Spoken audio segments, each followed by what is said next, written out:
Welcome back to the Shonen Post podcast. This is episode 16, and I'm your host, Yacha. Once again, I'm joined today by my co host, Knox, We outside. and we. What's up? And on this channel, we talk about 9 different weekly manga that I think you should be reading. Those manga include Don to Don, Galaxius, Chainsaw Man, Gachiakuta, Galaxius, Ranger Reject, Ichi the Witch, Astro Royale, and Kagurabachi. And so we like all those manga, and if you like them, hopefully you found this place and you're here to listen to us yap about them for a couple hours. There'll be timestamps down below in the description to help you skip segments for the manga that you might not be following yet. As usual, we got some good chapters this week. Before I jump into it, I want to remind you to please like the damn video, smash the subscribe button, and tap dance in the comment section. Let us know your thoughts, comments, concerns, anything like that. If you got some ideas or suggestions for the channel, we try to implement those too if they fit. And then let's go do it for the intro, man. If I forgot anything, it'll be in the outro, so tune in for that. But starting off this week with Chainsaw Man chapter 191, Cause I'm a Devil. Let's see, what's your thoughts? Fujimoto, my lord. What the heck? I have many things. I think we all have a lot to say, but in all honesty, every time he has Yoru take control, it just feels like he's saying something more about what he likes in women at this point. Damn. Legitimately, I think that, and it's being very obvious with how he's drawing her to like point straight out of the page towards the audience. I think there was a point in the like earlier in Chainsaw Man's life where Fujimoto like kind of said one of his inspirations or something was like he wanted to be dominated by like a strong dominating woman or something. So he's writing a lot of characters, a lot of female characters to be in that kind of position. Yeah, I think if I remember, the idea for Makima was based off of a time when a girl just threw him off his bike and stole it, and he liked that. So damn, that's hot. Says a lot about the guy.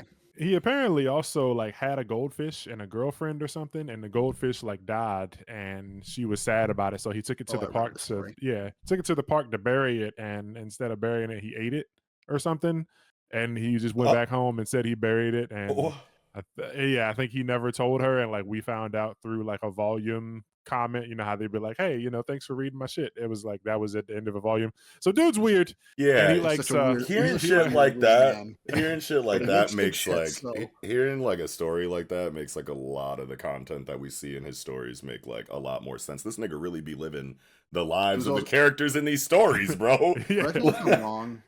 Correct me if I'm wrong. I don't know if this is true. I just heard this before, but wasn't he like a lawyer in DC before he was a mangaka? What? I don't know about that, but I heard he went to like a lawyer. I didn't hear that. Again, in Washington D.C. Hell no.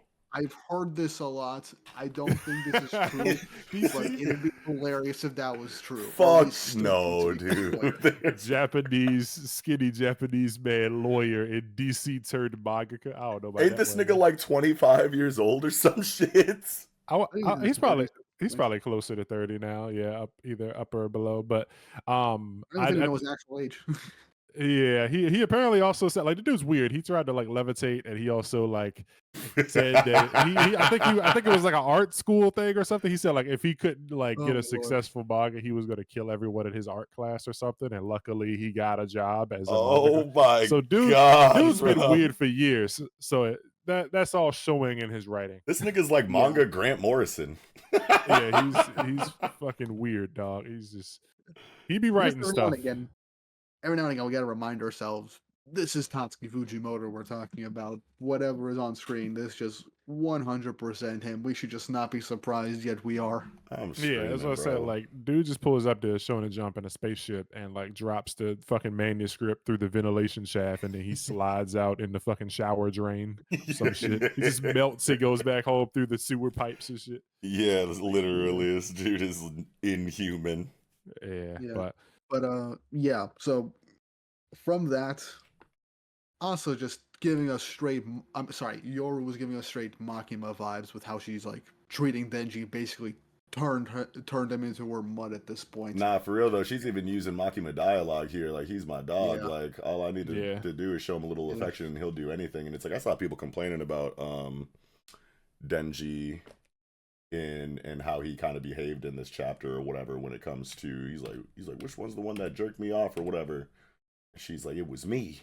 And like there's like a huge discourse around like, you know, a certain somebody getting a hold of the chapter and talking about it, you know, and people, and I'm definitely not going to talk about that guy, but like just like the discourse around it was kind of centered on, you know, this theme of like relapsing into, you know, old habits and whatnot or whatever. And I definitely can kind of like see that now that I've actually read the chapter that I just read like maybe like 35 minutes ago or something like that. But I remember people talking about it and shit, and it's like, damn, if they're using like, you know, Yoru as this, you know, Makima style representation for the delivery of this theme and whatnot, then that's pretty fucking crazy. Because it's like, man, like Denji's character has kind of like been like on a roller coaster of an arc throughout like part 1 and part 2, and it's like, where is it going then?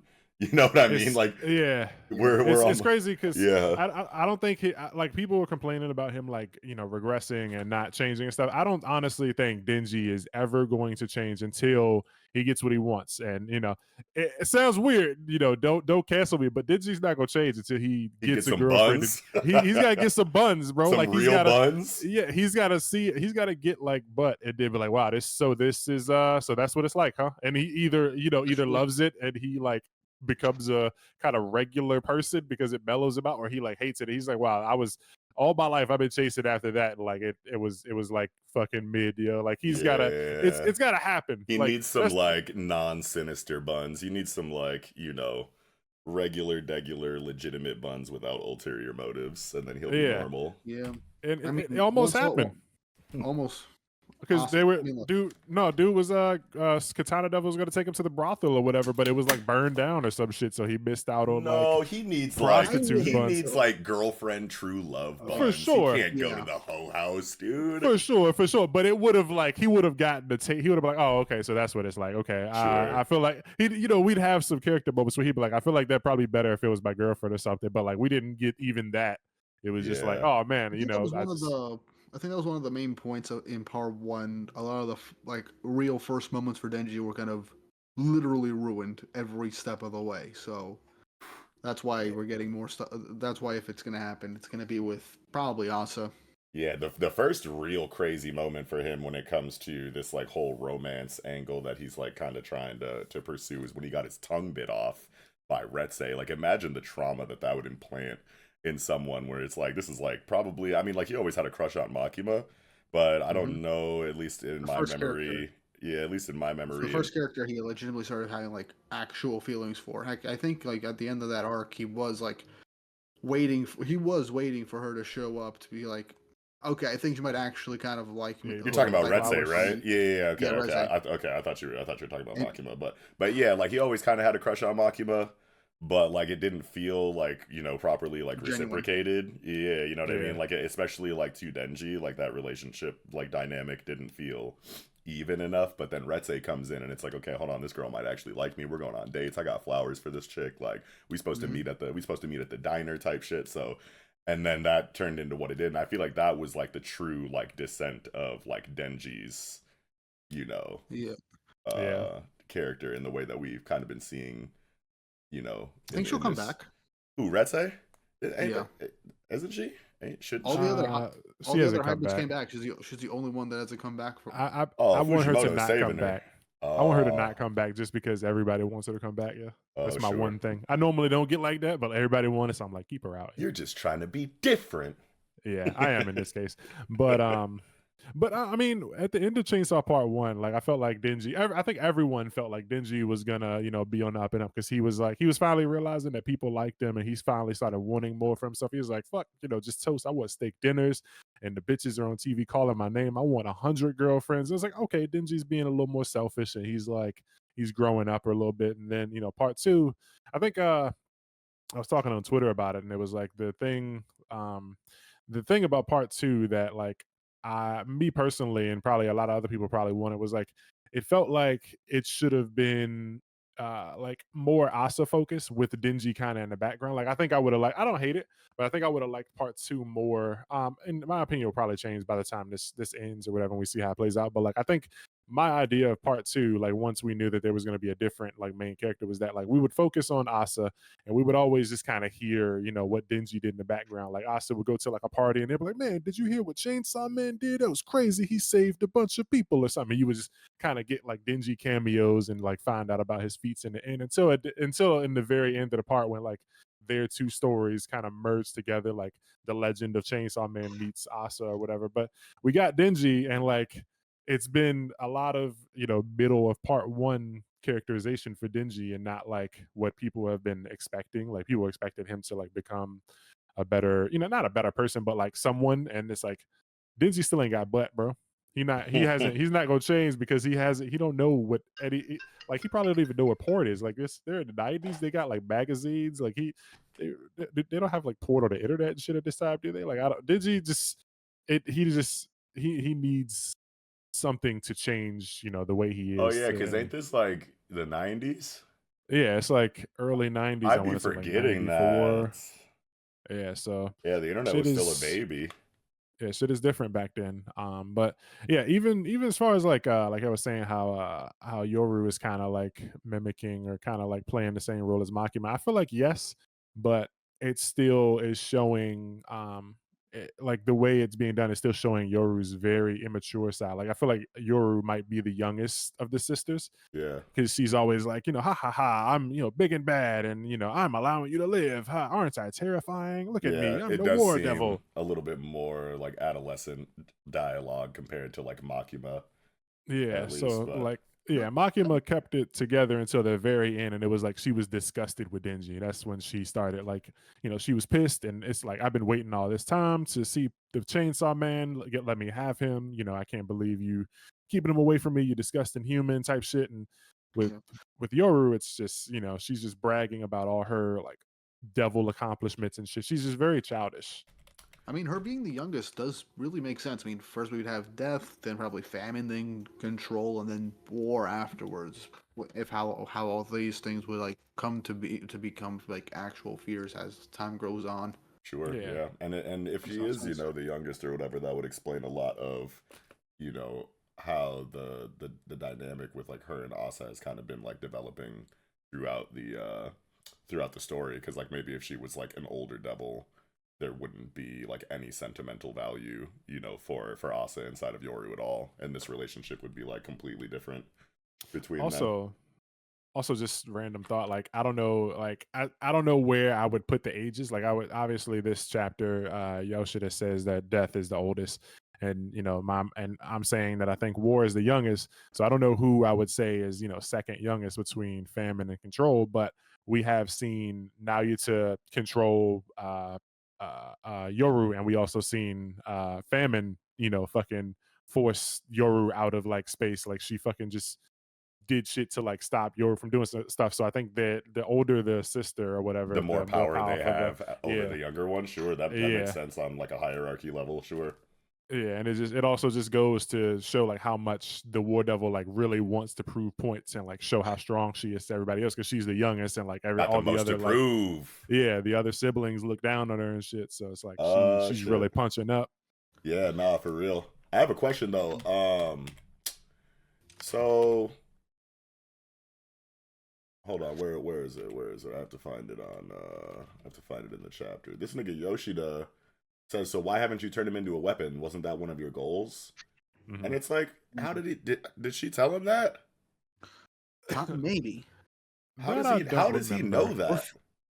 that? I say famine told him because those two have talked before and towards the beginning of part two. Okay, So I maybe was they've just been in trying to contact the whole time. make sure that I wasn't like missing or like not remembering a I mean, scene it's that we been got where like dialogue like that was exchanged or something. So this is like an off-screen conversation It, that is just possibly. presented in I a mean, way where it's like, maybe. oh, we're just supposed to know Yoshida knows this, or whatever, or is this like new information and it's like, holy shit, who is this guy?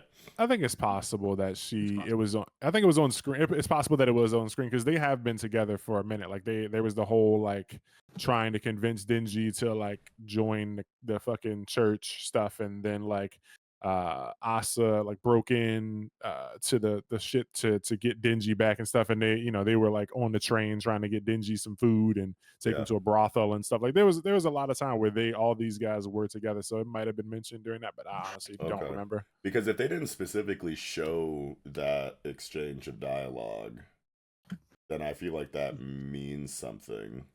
But if they did and I just don't remember it, then that makes a lot of sense. But like if not, then I feel like that's kind of like a big deal when it comes to Yoshida, isn't it? I want to say it was mentioned, but I could be wrong. Okay, well, hit us in the comments. Anybody who is a real Chainsaw Man head like that, or anybody that wants to go back and find Tooth Comb Part 2 to find that. Let me know. Unless Weeb was about to say something. What you was trying to say, Weeb? No, I was gonna say that it's been that the manga's been Part 2's been going for like 3 years. It makes sense that we wouldn't remember every little conversation going forward because I just want to know if someone does. I don't. Yeah, like I know I'm not gonna remember a lot of shit in a lot of these series throughout these. Unless you're mainly Chainsaw Man focused, you're not gonna really remember or point stuff out unless you go back and reread these things like on a consistent basis. But which honestly I should be doing. But anyway, that's neither here nor there. But But yeah, he asked her, why haven't you turned him into a weapon? And wasn't that one of your goals? And she just gives him that look, like, I bet you don't you want to know, bitch, or some shit. And I think it's just because like she said her other goal. She didn't say it to anyone, but she said she, when we first met her, she said she wanted to make Chainsaw Man barf up nukes. So I think right now it's just playing around with him and then try and figure out how to make him throw up certain concepts and stuff, and then maybe turn him into a weapon. Oh, sure, yeah, because maybe if she turns him into a weapon, then she might have to like forget about the whole puking up the her children or whatever. Maybe that's like a thing where which makes the attempt that you try to turn Denji into a sword after the aquarium kind of premature at that point. Oh, did she already attempt it? She attempted it after the aquarium. Oh, I think I remember that. Yeah. Oh yeah, because he was like, "Oh yeah, you're cute." Like he said, like he like head patted her or something stupid. I remember that. She's like, "Gotcha, sword time." Oh yeah, it didn't work. Oh shit.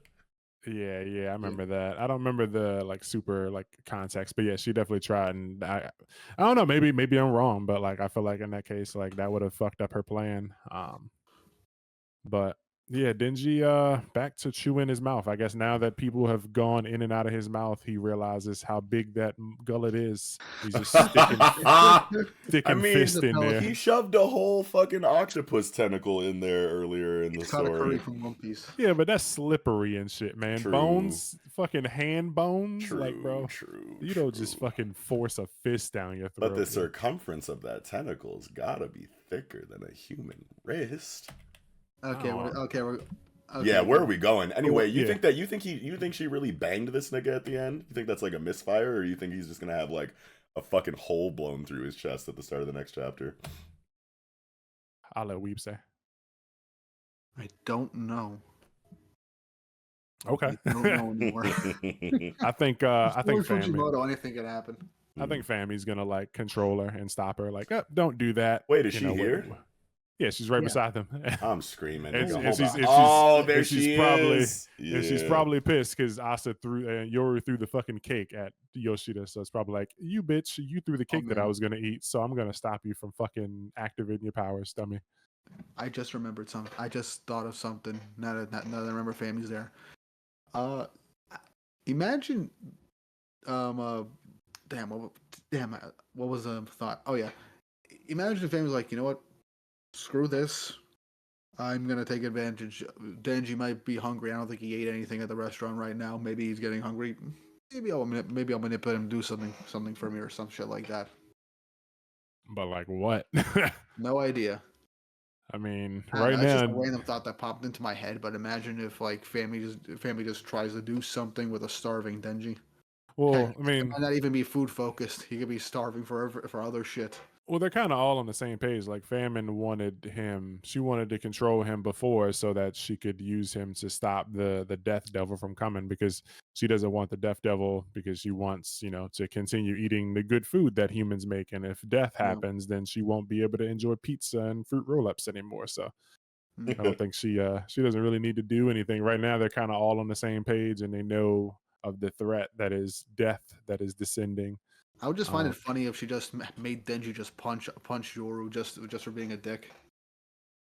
Yeah, I could see something like that. Just for comedic I do effect. think that, Okay. like, yeah, I don't think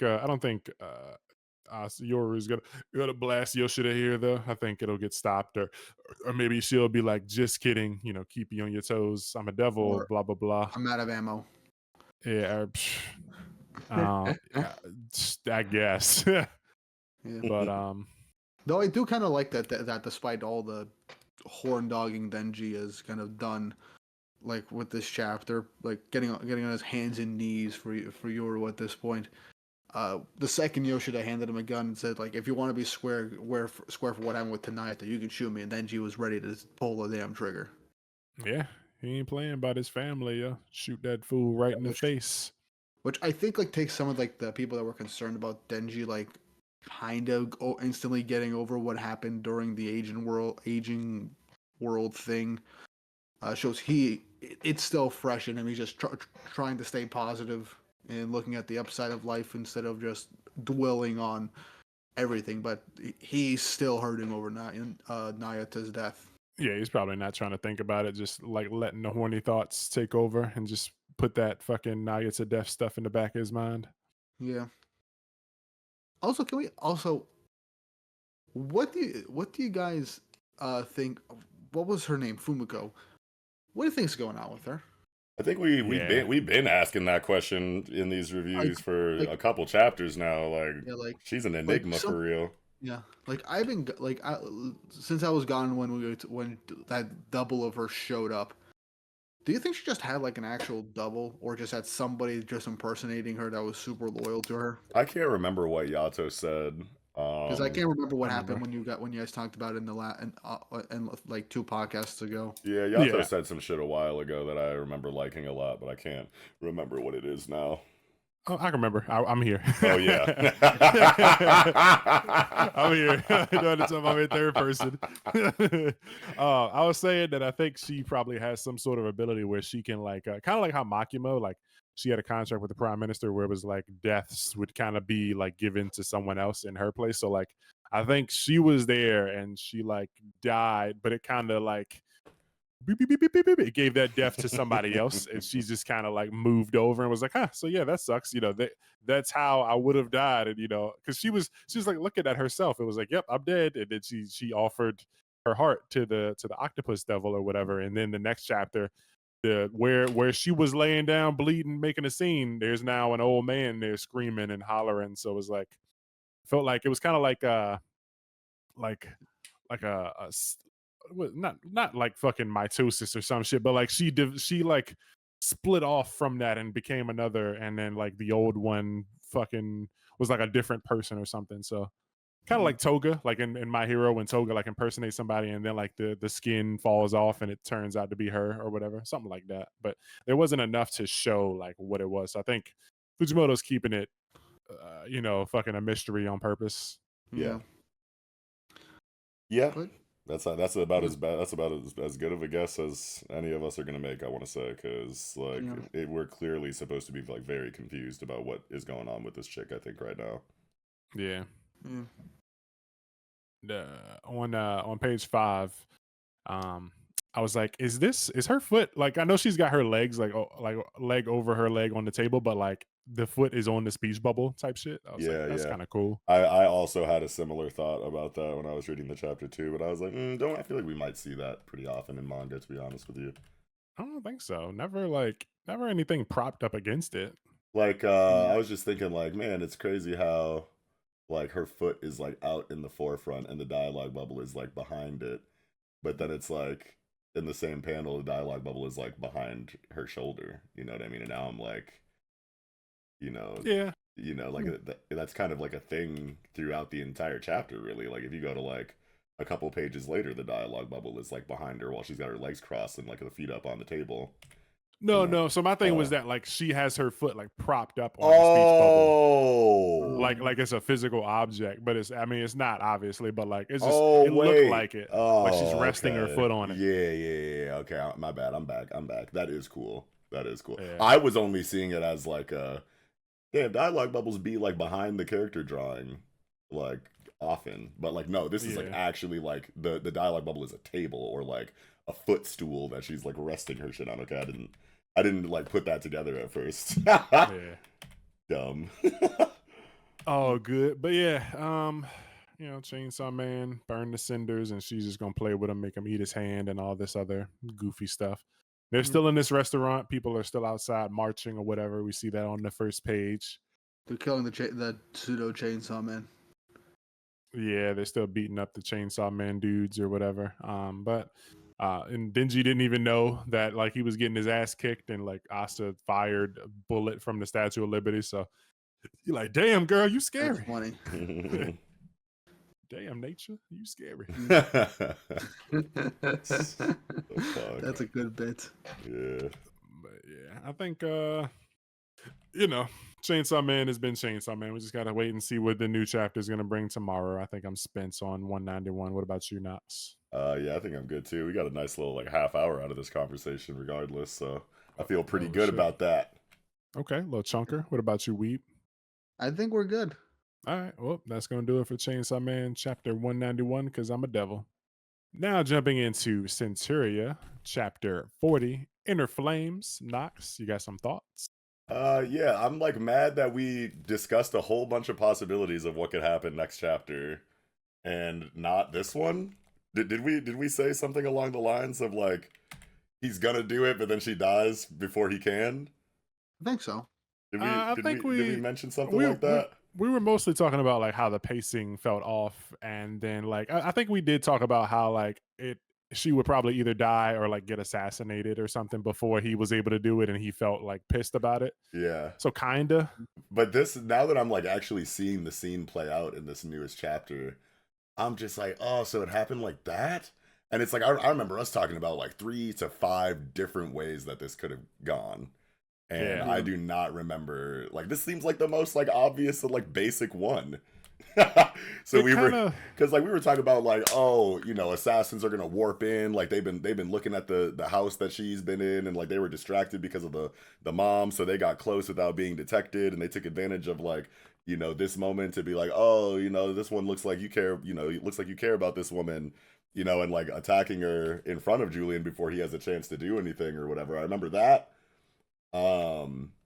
I remember, us talking about the possibility that he like has cold feet, and like, we get an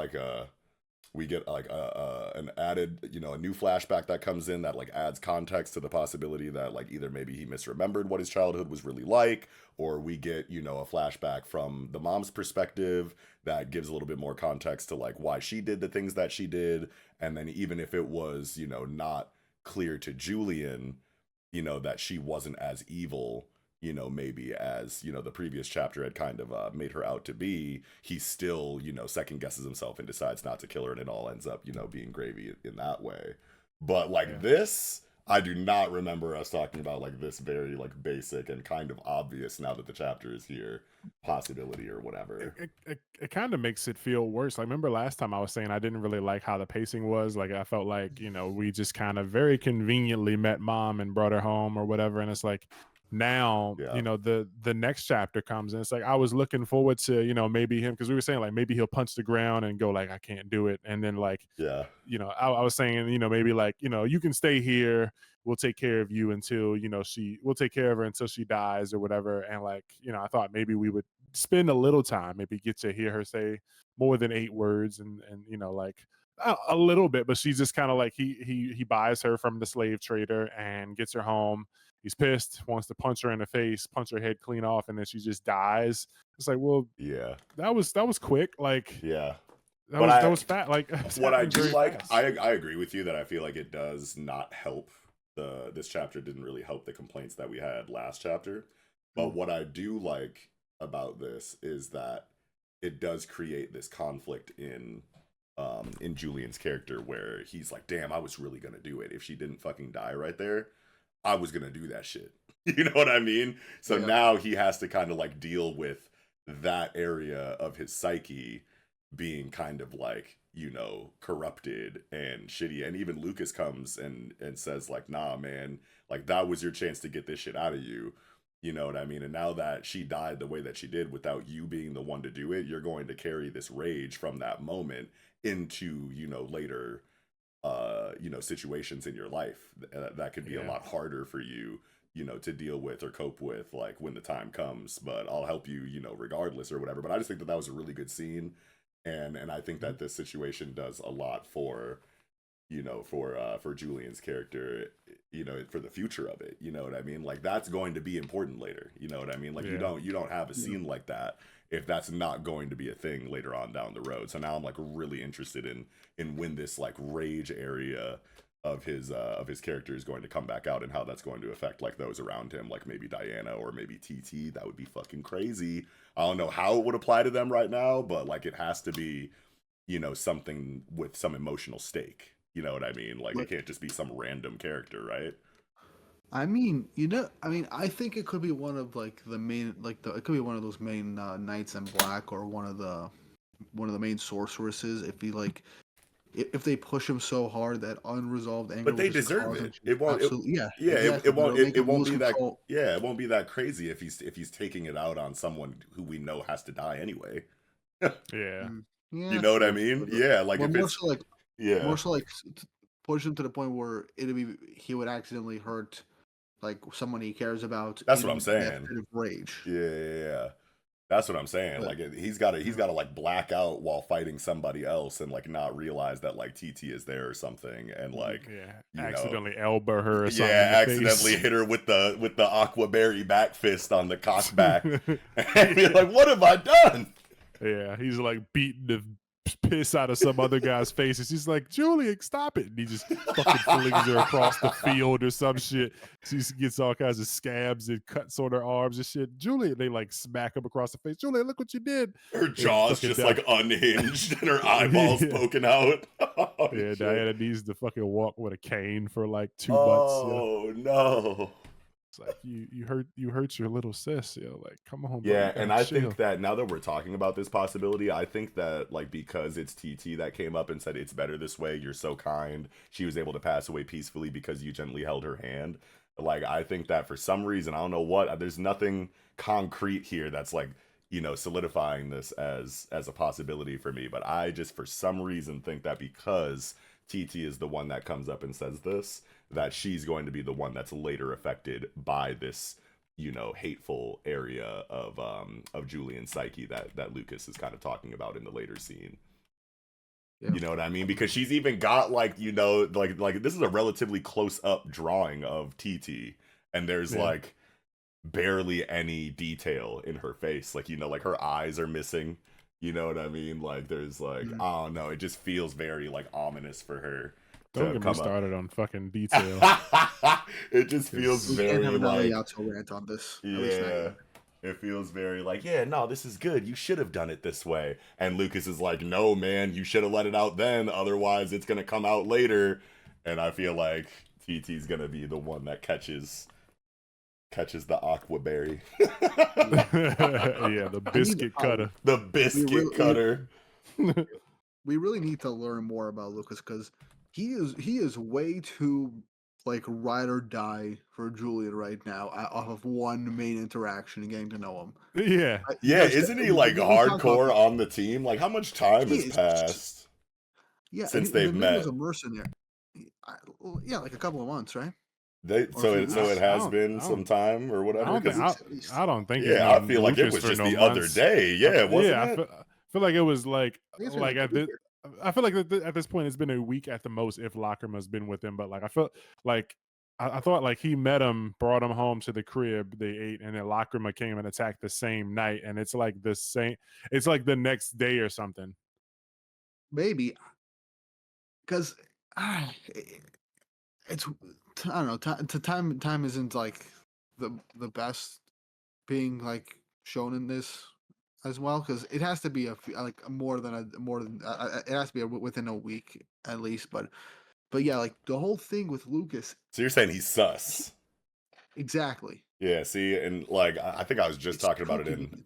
I was just talking about it in like one of our group chats or whatever about how like, you know, since Lucas's introduction, you know, the traitor vibes or like, you know, like the twist, I'm actually a bad guy, like shit that we've been talking about was like really strong at first, and as like time has gone by, you know, I feel like less confident about that or whatever. I don't know if I'm ready to say that the possibility is entirely off the table for that, but a chapter like this definitely does you know, make it feel like less likely or whatever. And I can't remember what I was like saying as far as other possibilities outside of the traitor angle, you know, the series could take or whatever. I think it was something like um maybe like he just has some like bad juju following him or something like that, like unbeknownst to him, that he's like bringing to the team, that's like, you know, maintaining this very like ominous like aura around him in these interactions, Lucas, right? or whatever. Talking about Lucas, yeah, exactly. Yeah. You know what I mean? Like maybe I think I said it was something like,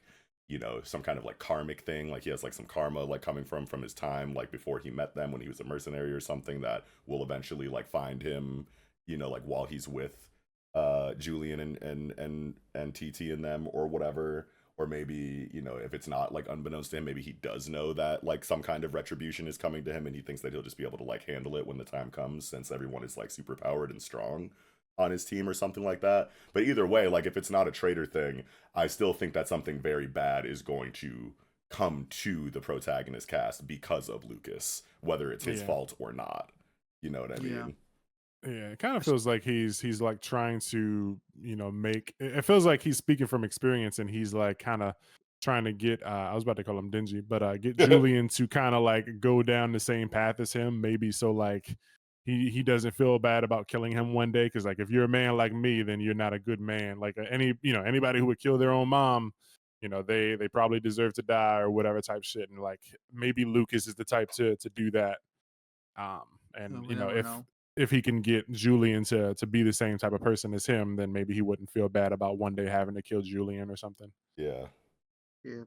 But I don't know. It's definitely ominous, and he's very he's on board with shit, and he's got like ties to the Margrave. He wants to kill somebody or somebodies, and he's like, you know, I respect the kindness that kept you from killing your mom or whatever, but at the same time, I can't think but help. You know, what about the anger?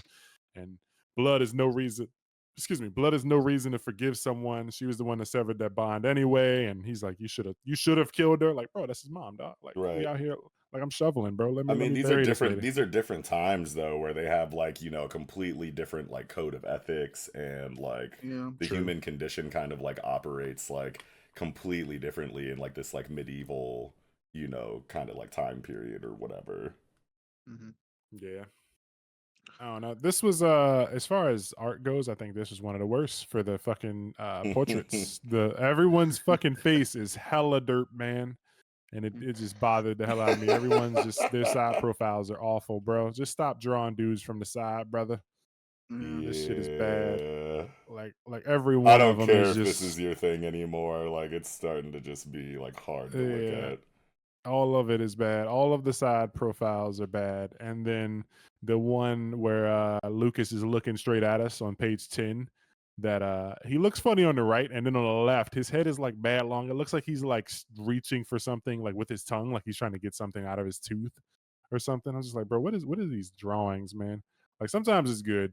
The stuff like the detail on stuff like the sword and bricks and Oh shit. man, Oh, yeah, his that's art cool. can be so amazing. But Yeah, yeah, like when when he it comes draws to the the monsters character and stuff, shit. yeah, and like there's amazing character stuff in here, but like yeah, these side profiles are it's like I'm looking at fucking playing cards, you know what I'm saying? Like Or I'm looking at the king or queen or jack on a playing card. Yeah. Like a kid drawing like a fish with fucking on a sheet of paper, and is like the fish just both of their eyes on one side of the fucking like body of the fish. like it's SpongeBob flats. Yeah, I guess, man. It's just it just looks crazy. So it bothers the fuck out of me and distracts me. But you know, anyway, good stuff. There was some good stuff in the chapter, like Miss Lacey. Makima. Yeah. Makima just falling Diane. in love with Diana. Yeah, calling her Miss Lacey and getting shot through the heart, and then her and TT getting fucking love arrows shot through their head when Julian smiles, and they can't deal with his smile. He's so dreamy. My mind is in. I'm in the gutter right now. I have been watching the 100 Girlfriends anime. Oh, brother. And it just reminded me of like that one of the running gags from it. I read that for about 40 or 50 chapters, but I wouldn't remember what the hell you'd be talking about. Every time the guy does something like upstanding or like wholesome, their girls just like do basically that. Okay. Yeah. Yeah. I don't It's funny remember. on the show, but yeah.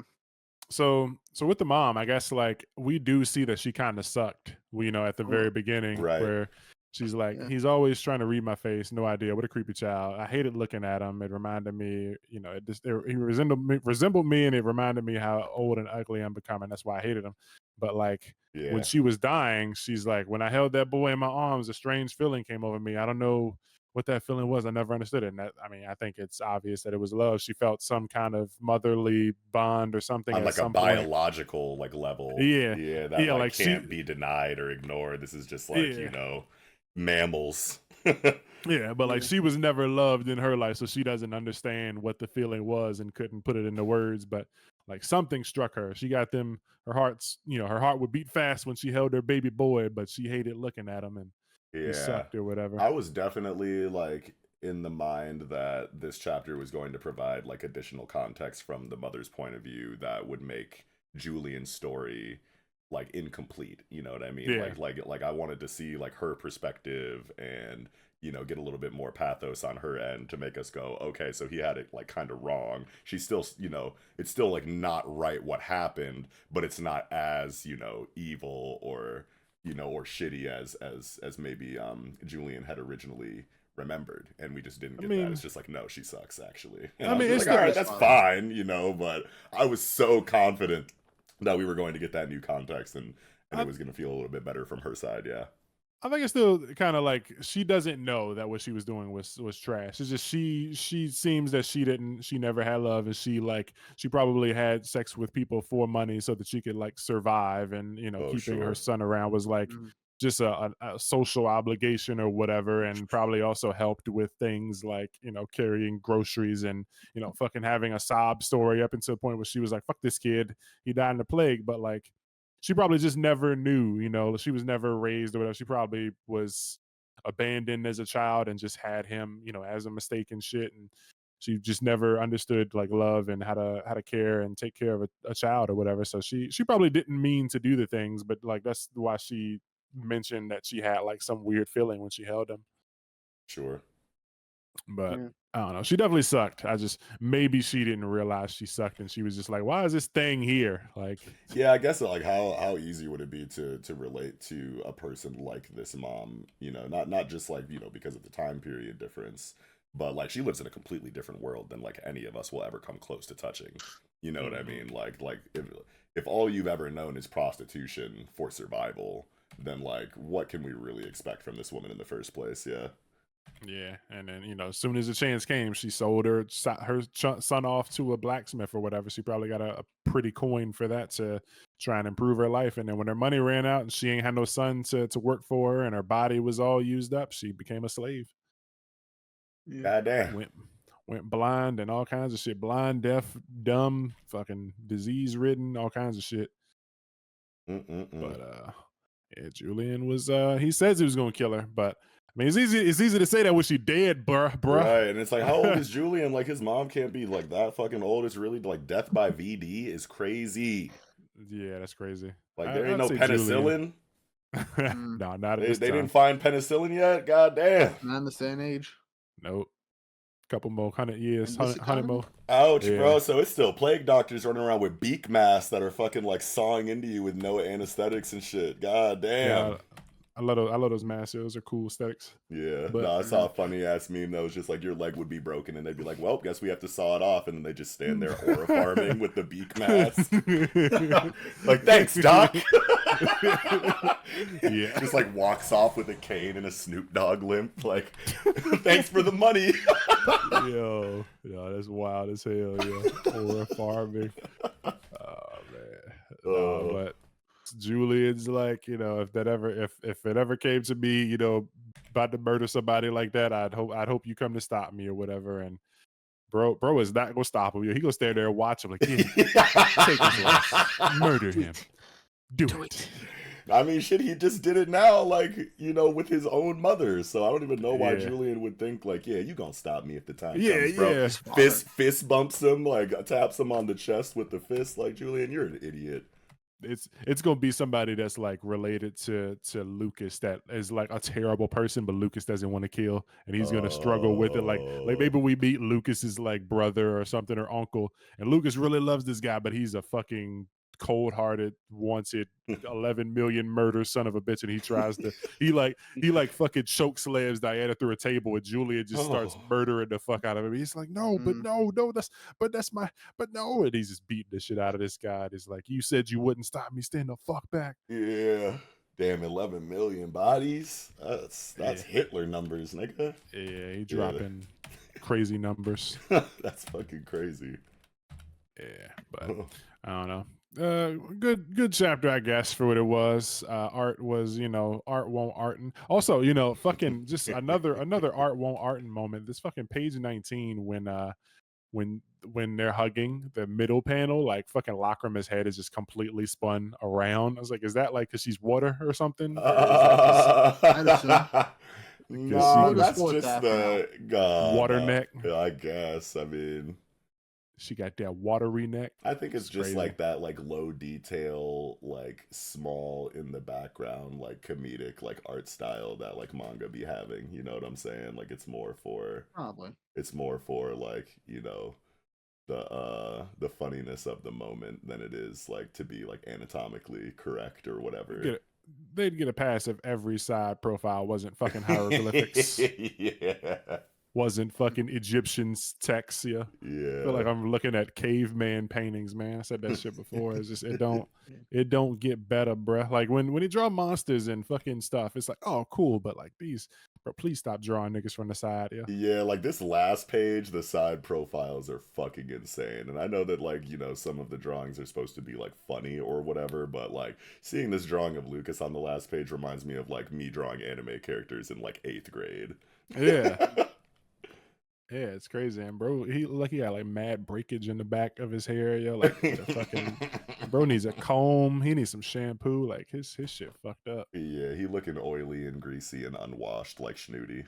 Yeah, hopefully, with this chapter, we finally move and see some of these assassins, because I thought they would make their move this time, but we just kind of been chilling, and Lacrima's the homie, like she just straight fucking he herself into the gang, like we were opposite. Now I'm homie. Like what? Yeah, nah, it's definitely assassin time next chapter. I put all my money on that shit. Calm before the storm. Yeah, this is definitely feels like as intense as it kind of was with the mom situation. This definitely does feel like some calm before the storm shit. Like this is supposed to distract us from, the memory that like, wait, assassins are coming. you know what I mean? And I wonder, so like, would Lacrima like fight to defend, or would she like leave and just not get involved? Like, I want to see what's gonna happen with her, because I mean, I imagine she wants to go back to her comfy side, but she also wants a baby with Julian. So it's like, I can't. I mean, maybe she thinks she's confident in his strength. Like, if he could beat me, he's not gonna lose to these bitches. But like, does she defend these guys? Because she's kind of squad right now. She's kind of with the gang, but I don't know. Guess we'll see when that time comes. Yeah. But that's gonna do it for me. What about you, Knox? Oh, I'm good. Weep. All set. All right, that's gonna do it for Centuria, chapter 40, Inner Flames. Now jumping into Gachiakuta, chapter 125, The Fate of the Faceless Mob. And I just want to start by saying that when I flipped to the second page, I was like mentally punching myself in the brain, because I was like, bruh, we were asking like who this kid was and Folo's backstory, and for a second I was like, don't fucking tell me that was Zonka and like The we whole just completely time. missed it. Yeah, but like, and That'd I be was like, hilarious. okay, yeah, but then I was like, okay, no, it wasn't him. I kept flipping because I was like, I went back and looked. I immediately like when I saw this page, I immediately went to last chapter and looked at the kid's eyebrows. It was like they're not the same, right? That wasn't fucking Kid Zonka. Like I'm in he didn't tears. get fucking Probably wouldn't tight. make sense either.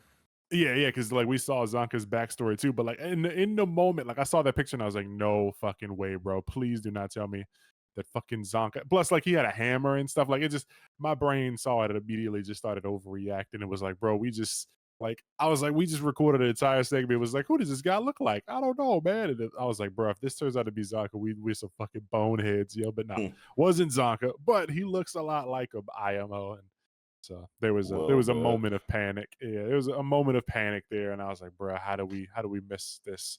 But Zonka's first day in the field, yeah, goes successfully. He's dude, the choreography on this shit was fucking sick too. It was so crazy. It was like taking me a minute to like kind of like see exactly what happened when he's taking down this trash beast. But yeah, the trash beast attacks with his antlers. He blocks it with the assist staff, but like, you know, it goes perfectly into the curvature at the top of the staff, but then he digs the bottom of it into the ground to like stop the momentum of the horns attacking, which then kind of bends it a little bit, and you see it kind of like struggling under the tension, and then he steps on it and uses it as like a spring, you know, to kind of like jump, you know, up on top of it or above it or whatever. But then like I'm looking at like the clang on the bottom of that page, and I'm like, what is this black thing that's like bent that like I was like, did he leave the assist staff behind to jump up in the air? But I'm like, no, he has it in his hands.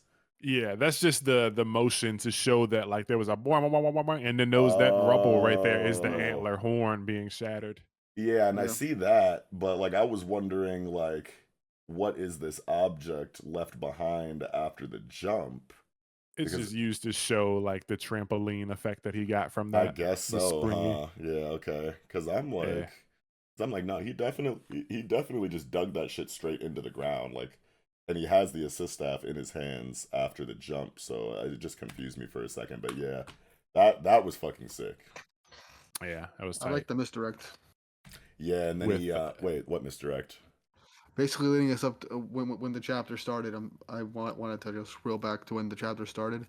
With how last week left off, we were thinking, oh, it's Follow's friend, and then little misdirect of it just being Zonka the entire time. I loved it, and in all honesty, it's been a while. It's been since his like second fight with Jabber in the Trash Beast arc. It's just nice to see Zonka actually doing something for the first time in a couple chapters. Yeah. It's really nice. It's good to see him get a dub because like we've just been watching him get his ass beat by Jabber every time he fights him. Yeah, he just get packs up by that fucking drug dreadhead man. But I love how he fucking kills the trash beast though. Coming back to this, like he like sticks the assist staff like on the nape of its neck, and then like cranks it to the left to like behead him or whatever. I was like, yo, I guess it's to his right. Or whatever, but from our perspective, he's just like he like cracks it to the. I was like, oh shit, that's brutal. Fuck yeah. Yeah, he wrenched that shit off. Wrenched it off. The fucking sound effects is shunk. Yeah, as he like sticks it in the back of his neck, and you can even see the expression on his face. He's like, "Uh-oh, I'm cooked." Yeah, it's all over for me. Yo, that shit just fucking rips his head off. I just like heard like Scooby Doo, like, bro. Reggie. Yeah, nah, this is cool though. I just noticed he's got this trash beast has a bunch of like arrow signs on its like spine. That's pretty cool too. Pretty cool detail, man. I didn't even peep that. Yeah, these trash beasts. I'd be forgetting they're made of trash. Yeah. For a second, I was like, huh? Arrows. I was like, oh yeah, it's probably just a collection of just fucking go this way signs and some other bullshit, antlers and I don't know, taxidermy freaks and shit, you know, whatever. I love the dialogue here too from Zonka. Like, hate to break it to you, or hate to break it to Santa, but he'll be giving out his gifts on foot this year. And it's like, okay, we got like a Christmas reference here. I'm pretty sure there was some kind of like Halloween stuff going on in previous chapters that someone pointed out. Or whatever. It is Halloween. It's about to be Halloween in story. It's about to be Halloween in story too. Yeah, it's just like funny. But okay, so this page with engine on it. Did like this nigga's just like tatted up under all those clothes the whole time? Did we know that? Seems like it. Yeah, we knew that. We knew that. We knew. Yeah, we knew. We He had a seen bunch this of nigga with his tats. clothes off. Not off, but I think we seen him with like a short sleeve shirt on or something. But we've definitely known he was tattooed. I did not. This is like I remember being like, hold on, are we like? I thought this was new. That just goes to show how little I fucking pay attention to the art sometimes. But I was like, wait a minute, my man's on his Nagumo right now. Nah, yeah, I just typed in Gachiakuta engine and you can see a bunch obvious. of tattoos. God, yeah, it's on his neck and hands and stuff. We always knew. God, let me do it too. Probably just been a while since we've seen them, but yeah, they got like full. Even on his volume cover. Yeah, it's like every. Oh, you can see it. God, I'm an idiot. Anyway. Yeah, nah. Yeah, but we knew Buddy was tatted. Speaking of that that picture where you're talking about Christmas, Kaorana actually tweeted that image like I want to say months ago of the fucking that trash piece, and like we didn't know what it was going to be for. It was like obviously we probably would see it in story, or maybe it's just like every now and then manga could just be like, hey, look at this thing I drew. But she tweeted this picture like of the trash piece I want to say 2 months ago, and it was like, oh yeah, cool. I think I retweeted. Excuse me, hiccups, but nice to finally see it make its way into the pages. Oh yeah. And then so yeah, Zanka, his first mission, I guess, after being recruited by Engine, and Engine's out here goofing off, and Gris is here. So this I don't know what the timetable looks like here. I get maybe I want to say maybe this is 2 to 3 years before current time or something, possibly.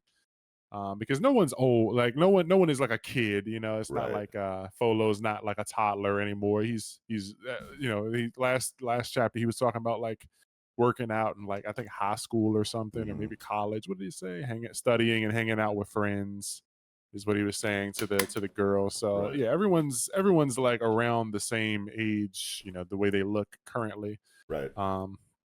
Zanka looks a little like younger, like green, just a tad bit. Yeah, he don't got the same. Yeah, he don't look like he's tired of this shit. Cause like you see Zanka now, and he looks like he's very tired of just bullshit and stuff. He's just like, bro, this is ass. I don't feel jaded like now. Yeah. And right now, these pictures, he looks very, very new and wants to prove himself.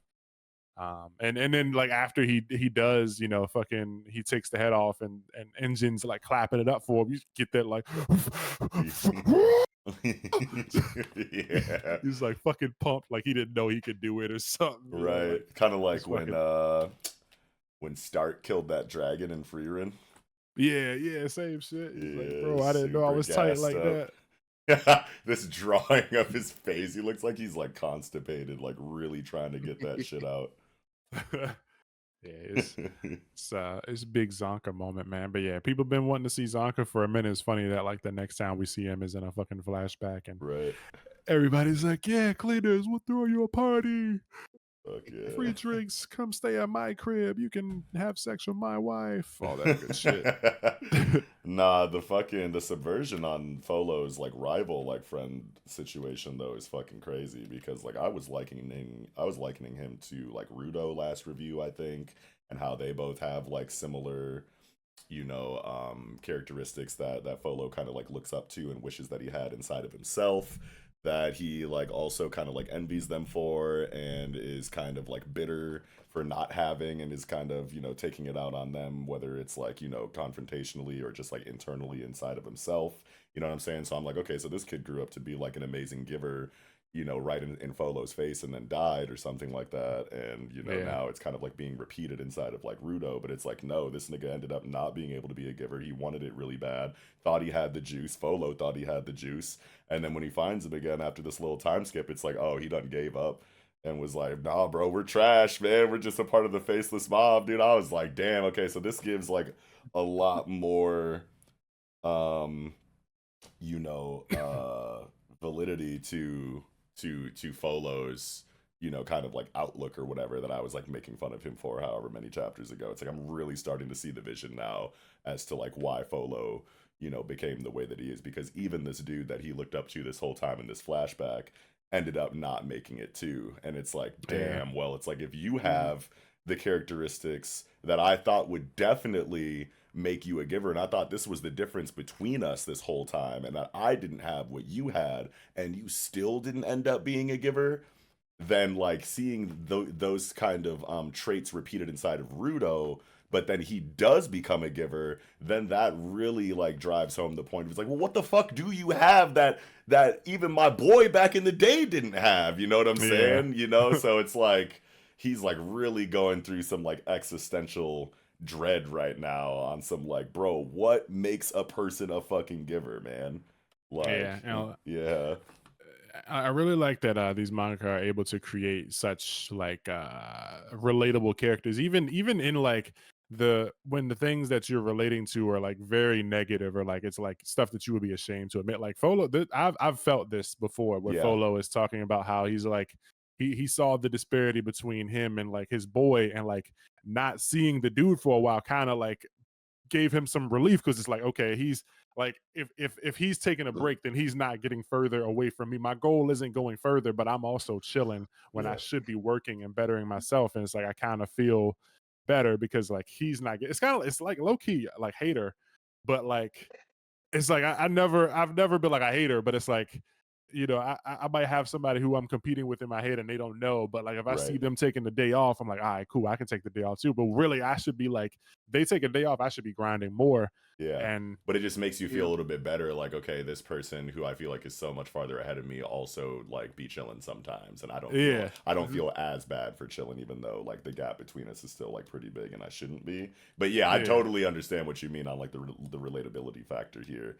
Even though like it's like shit that you would be ashamed of and would be afraid to admit, but like is inside probably most of us at one point, you know, or another in our lives. Maybe this isn't like who we are as people, you know, the way it is who Folo is as a character in Gachiakuta, but this is like, you know, something that like probably all of us have experienced at some point to a certain degree. It helps you kind of get over like thinking like, because when you only see people like ahead of you getting dubs, like it gets hard. It's like, is this nigga even human? Like, how does he only win? And then like you see them finally taking an L. It's like, okay, so this guy wasn't perfect either. Like one thing that got me kind of through school was like whenever I would get stomped on something, or like there was a test that I was really shook up about or something, I would like always think about like some friends who were like older than me, and I was like, I didn't let it bother me because I was like, these niggas had to take this test too. So like if they could do it, I don't feel like they're, you know, fucking miles ahead of me as far as, you know, in the intelligence field. So I feel like I could do it too. It's like he kind of like, at first it was like, this dude has everything. He's got all the bitches, he's got the glory, he's got the fucking, he's sneaking into, he's doing cool shit, he's tight as fuck, and like, oh fuck, he gives up too. Like he takes breaks. Like, okay, damn, I don't feel so bad about not being perfect. I don't feel bad about, you know, not fucking dotting my I's and crossing my T's, because the guy that was ahead of me also fucks up sometimes. It was like real good character writing, and you know, it was we were already getting a lot of good shit for Folo, and it just this makes it better. And then we come to dude's crib, and like the guy's dad is even like, yeah, he won't come out of his room. He looks so like he got his hand on his neck, like, what happened to my boy? Like he had a full scholarship. And just a sheer shock on Folo's face, seeing his friend / rival, as he calls him, just a shell of his former self, and finding out that he was kind of jealous of Folo also in his own way, which is honestly pretty interesting to look at, because like we said, Folo's been like so far defined by his insecurities and everything that he's gone through in his life and the whole sorry. But I do kind of like how it just ended up being flipped like that, because it shows that even though at the end, going through that, seeing what happened to his friend all of a sudden, he takes up the hammer that his friend was like trying to like make into an actual vital instrument, and says, I'm gonna do this, and and basically do it for both their sakes, in a sense. Like mostly for him, but it's just nice. It's nice to look at it. It adds a bit more to how Folo has been like acting, especially towards Rudo, in these last couple of chapters, and the context definitely makes a lot of these things worth paying attention to, and shows that towards the end with him like basically letting go and giving Rudo the item that he holds dear so that he could stop he could save the day. Yeah, I really like that. There's kind of like 3 like super impactful layers of subversion in this chapter. Like the first one is the fact that it's not his homeboy, it was Zonka in the beginning, was like a really crazy like rug pull. And then, you know, finding out that Folo's rival had actually given up on being a giver, and he's like a sad sack, like depressed, like in his room, which like also like wasn't very expected. And then we were also thinking that what Keirana was doing was setting up Folo to become a giver in this crazy moment of like, you know, emotion and psychological, you know, duress, basically, like after fighting this crazy trash beast monster house. And it's like, oh, okay, well, maybe he's about to activate finally and become a giver. And it's like, actually, no, I'm giving this thing to Rudo. Neither of us could activate it. You know, it's just like wild how there were like 3 major things that we were positive were probably going to happen. It's just like the exact opposite in all 3 areas. It would be interesting if him willing to give up his instrument to Rudo for the greater good is what activates it. Next chapter it activates. That would be insane. Like right before Rudo's about to grab it, like, oh, okay, Folo, if you're sure. And then it's just like, the Iron Man suit comes over his body. Like showing that. Oh shit! It can also show that a prerequisite to like having these abilities is like coming to acknowledge what this item means to you, but also like being fully honest and true about yourself. Also, that'd be a really cool way to show that. Yeah, I would love that. Become a giver. Yeah, no, I would love that, dude. Holy shit. I was thinking, what if he goes to like he offers it to Rudo, and Rudo's just like, no, like I'm not gonna take it because like I know how much you love it, and I don't want to destroy your thing. And like I don't know, like because is he gonna die here or like he looks like he's bleeding out. Like this last page, like you can see the blood spilling over the side of the cliff, like from his midsection. You know what I'm saying? Like that looks like fatal damage, man. Every bone in his body, besides like his arms that he's using to pick up this hammer, are probably crushed to dust. Yeah, you know what I'm saying? You never know. It's a shonen manga. It is a shonen too, but like I don't think you show damage on this scale. Like this nigga's bleeding from every orifice, my nigga. Like he looks like he's in blackface right now. In his chest. Yeah, like oh wait, who did? Yamcha. Oh, I mean that's fucking Dragon Ball, nigga. Get out of here. Gotta throw but that also, nah. To that point though, that nigga Gris in like the first arc that Jabber was introduced caught like 4 fingers through the fucking torso from Jabber, and we were pretty sure that nigga was fucking dead. I still don't know how that dude survived that arc or whatever. I guess he just has like an insane constitution or something, because I don't think there was a healer on hand. They were all the way in the middle of bumfuck nowhere with no healers on deck, and that nigga just made it to the hospital, I guess, after getting impaled like 4 times. He's just built different. He's got the willpower to will his wounds closed long enough before he loses it. Nigga's on his Isaac Netero shit. Remember when he got his He knows total concentration breathing. Nah, remember in fucking Hunter x Hunter when Netero got his leg sliced off and Merim was like, all right, tell me my name before you bleed out. Go to the hospital or some shit. And Netero was like, what, nigga? And he like flexed his leg muscles closed over the wound. I was like, oh shit. But I mean, that is like, the power system at play there, though. I'm pretty sure Netero ended up being an enhancer or something like that. Yeah, Folo didn't throw 1,000 punches a day for 10 years. Bro chased after other dudes. No. He gives thanks for everything and praise. Yeah, Folo ain't say his prayers. That's why his bones crushed up at the bottom of a ravine. Yeah, bro. His bones are like the corner bag of the Frosted Flakes when you get to the bottom right now. Yeah, it's just powder and like 3 little flakes left. Yeah, you put that shit in your mouth and just cough. It's nothing to bite. It's just cough dust. Yeah. So, bro, you put that shit. shit in the milk and it get all nasty.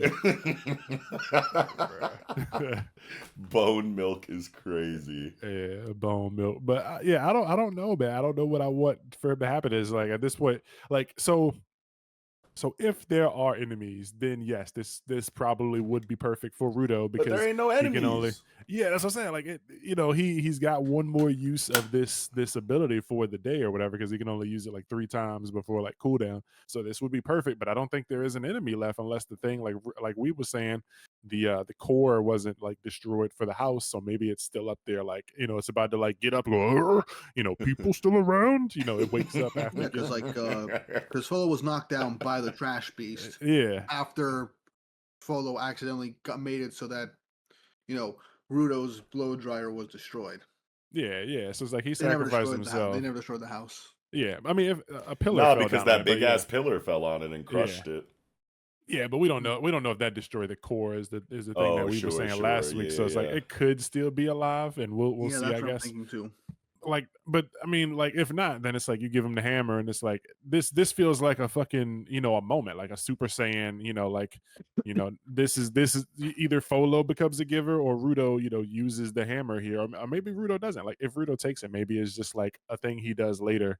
But like, I can't imagine him like after knowing hearing Folo's story or whatever, or like hearing Folo like snap and how he was talking to him about like, having everything and how he wanted to help and shit. I feel like he probably wouldn't use his. I don't know, maybe he would, man. Like I don't know which would be Because he more. used Grease's amulet in that Left 4 Dead battle against Jabber. Yeah, but like he didn't really know Gris like that, and like there wasn't as much history like for Rudo. Like Rudo, yeah, he didn't see this backstory that we just read, but he got some history here. Like Rudo has been going back and forth with Folo for a couple of chapters, with the coat and then the hammer here and then all this shit. Like he didn't want to give him the hammer at first. And it's like it's perfect for Folo's character to finally like be able to pass along the hammer, but like does Rudo do it knowing that shit's gonna shatter? And like is the fucking trash beast still alive up there? Because if so, That's is the Rudo big gonna hammer question. it? Yeah. Yeah, it's like I don't know if I want Folo to be alive or whatever. I don't know. Either way, I'm here for it. But so many possibilities. Yeah, I do think it would be cool if he became. I feel like this is a complete like this completes his character arc or whatever. So like it would be fine for him to die, but like it would be cool to see him become a giver and have like the cool hammer thing. But just like what would he do? I mean, that's up to the writer to write. But like this seems like a good place to have him go away and to give Rudo more fucking heartbreak. Yeah, I mean, it works for, if this is the completion of his character arc and he dies in front of Rudo, then that also, like, aids, or at least goes into more of Rudo's character arc moving forward with the loss of a closer friend like this and whatnot. Yeah. So I feel like it would all work out just fine if Folo really did die. But I mean, at the end of the day, it's like for hype purposes, it's like I'm trying to see this nigga accomplish this goal and get this big ass hammer going. Like I want to see what this hammer look like in giver mode. You know what I'm saying? Like I'm trying to, if he really does die, then Rudo got to take the hammer. You know what I'm saying? Like there's no way he doesn't take the hammer. But if Folo lives, then I think that Rudo says, nah, bro, I don't want to. I know how much it means to you. I'm not trying to take your shit and use it once and then have it turn into into Roblox or whatever. Yeah, fucking pixie dust. Yeah, Yeah, I don't know, man. Like, I definitely agree he should take it if Folo dies, but like, I don't know if I would want him to use it. Yeah. I mean, a situation might arise where he's just forced. Like, I got this hammer and I know this shit's strong because it's got Folo's love juice in it. Not his love juice. I'm screaming. Nah, fighting Tamsi, that'd be crazy. Oh man, if the house monster really is dead, but there is an enemy left, and it's just Tamsi choosing to activate right now, like at the bottom of this cliff where no one else is around. But nah, that's too messy for Tamsi because like Gris and them are still up there. All they gotta do is look over the cliff and see Tamsi on fuck shit, and his whole shit is like, the cat's out of the bag, the monkey's out of the bottle at that point. So I don't think. Plus, like, there's no reason. Like, this is just a perfect opportunity for him. Like, this is just like his hands. His mission is accomplished without him having to get his hands dirty. Like Rudo is, being broken further by this situation or whatever. Yeah, and it's like, man, like thinking about it too, it's like Tamsi could have fucking saved Bolo, dog. He's got like long range like capture abilities. You know what I'm saying? Like he could have fucking tossed some string out and like saved him out of the way. Yanked him out of the way like at the last second for the for the trash beast to run into the pillar. If Tamsi was really like on some good guy shit and he wasn't a villain and he was just on the team like legitimately, like that would have been a really cool strategy for them to implement in this fight. You know what I'm saying? Like, look over here, you big ugly trash monster. I'm standing right here by the edge of the cliff. Don't you want to get me? And then Tamsi's like, yeah, I got you, bro. I see what you're setting up. And then boom, alley-oop, toss the fucking string around him, yank him out of the way at the last second. Trash Beast runs into the pillar and probably off the cliff, like, or gets crushed by the pillar still. Like, that would be so sick.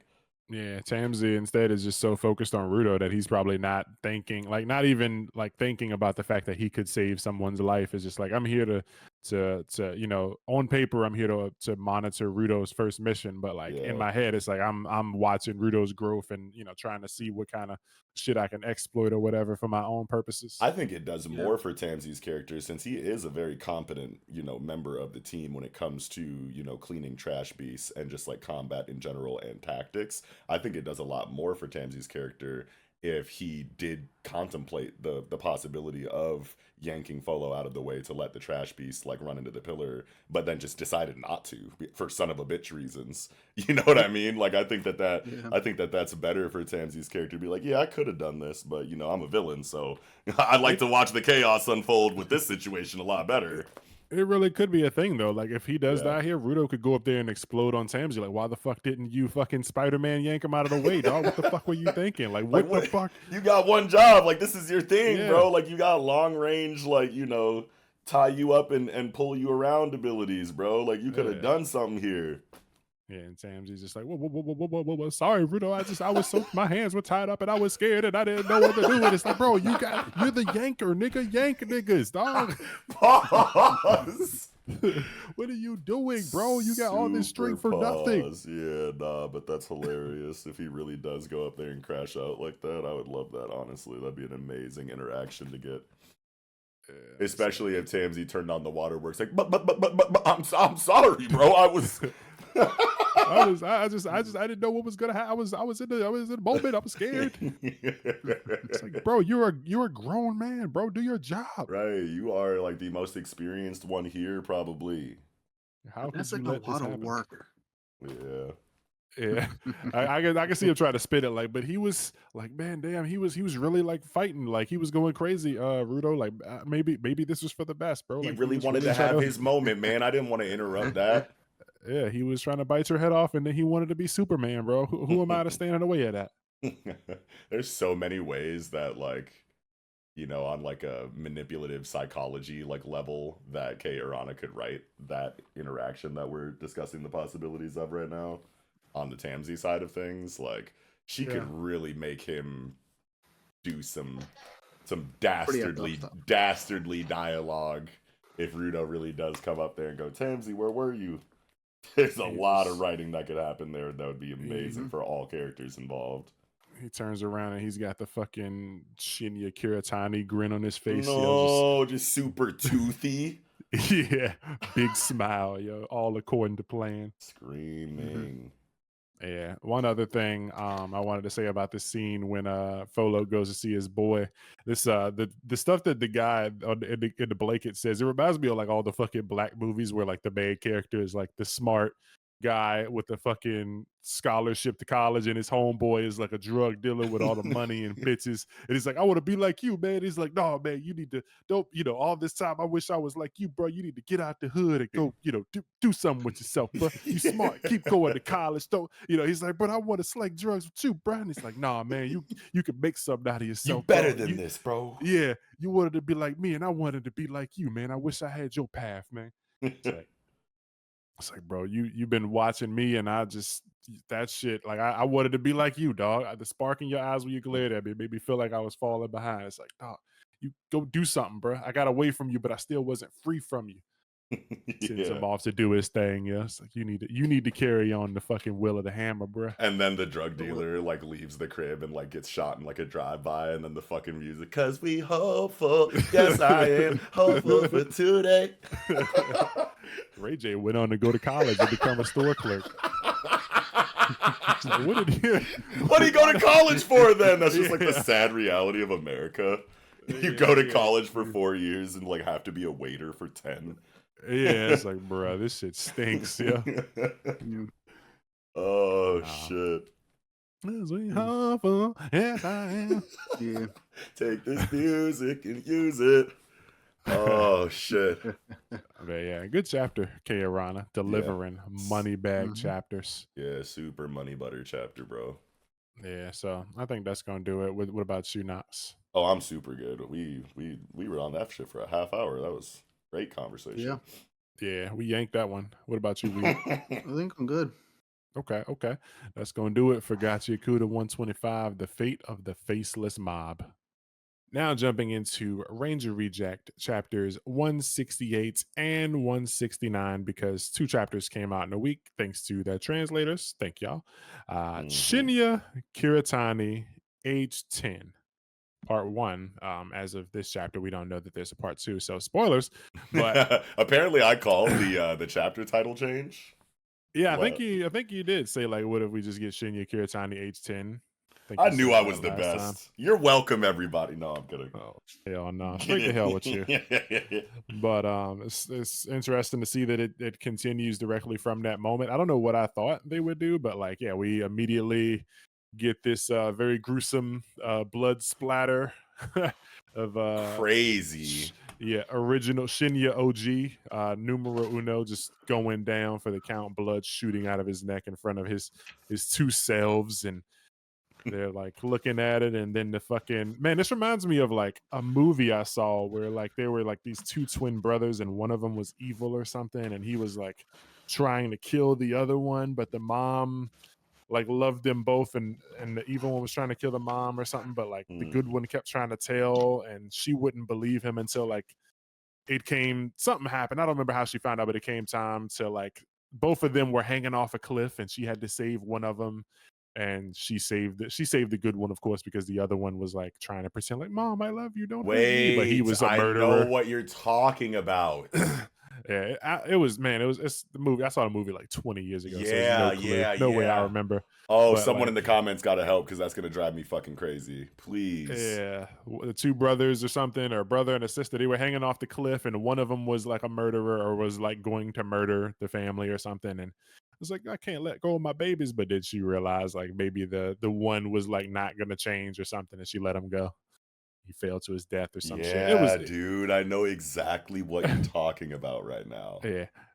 Some people, I think this movie came out before Weeb was born, so some folks might not know the movie. Oh yeah, Weeb, you like 17, innit? Type shit. I'm 26. Oh shit! Close. I told you guys this already. Oh, tweaking. Close. We were close. Drink. Yeah, you could do stuff. Yeah, but man, this good group of chapters. The Shinya, Black Shinya, which is I guess evil Shinya. Why the evil one gotta be black? Right. Anyway, he's they start fighting and tussling and shit, and he's like, they both have the same thoughts, so it's like it's crazy. So the good Shinya, he has the evil nasty thoughts still in his head because they were there before they split, but he's just not acting on them. So it's like he knew these things. It's like he knows what the Black Shinya is going to do because it was what he wanted to do as himself. But this is the conscience, as he said, like goodbye, my conscience or whatever. Black Shinya is abandoning his humanity for his goals, his ego to push his agenda, to do the things he always wanted to do without those restraints of fucking it being morally acceptable and all those good things. So yeah, he even puts the knife at his own throat, like fuck it, do it, bruh. Desire can't be stopped, and I need that power. You have to kill me to stop me, and fucking good Shinya just can't do it. He can't fucking, even though he knows like in the back of his head, like if I don't fucking stop myself, then I'm gonna go and kill my fucking wife and all of her fucking family and shit. And it's and like, he hesitates for a second. The Black Shinya is like, man, get the fuck off me, nigga. You pussy. Let me get back to what I was doing. And then the role kind of reverses where Black Shinya, is in the role of the white Shinya to murder the other one if he wants to. and even he doesn't, but like for completely different reasons. Like, no, I actually need your ass for what I'm trying to do.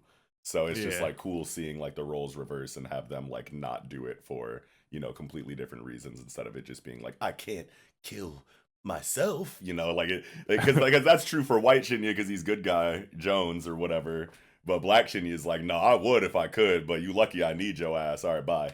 Yeah, it's still, you know, the project is the same as my own child. A parent would go to any lengths for the sake of that child. So it's like he still feels like this version of himself is like vital to the fucking the story, the plan, everything. It's like Yeah. I need you around. I'm not gonna kill you, but I'm gonna make your life hell. And it's crazy. A lot of people were memeing on this chapter because it's like, bro, 5 fucking dragon priestesses blessed by the gods get fucking soloed by a 10-year-old with a knife. Like, bro, what were they doing, bro? He just ran in there, burned the house down, and killed 5 women, and they ain't put up no kind of fight. Like he don't have no scratches, no scars, no bruises. They just fucking accepted it. They're supposed to be like all powerful. Like when Shinya first, when I think it's Hitoki was his girl or whatever, his wife, when she brought him down here to meet the dragon priestesses, like one of them like immediately fucking put like a fucking sword on his shoulder, like, yo, we'll fuck you up, bro. What are you doing here? But kid Black Shinya running around fucking getting a kill streak. He about to call the chopper in and fucking dogs to run in this bitch. He chopping them up, man. He got hella kill. He got 5 kills. Yeah. He ain't do He nothing to really stop ran him. around just kill streaking the whole crib. I was like, dude.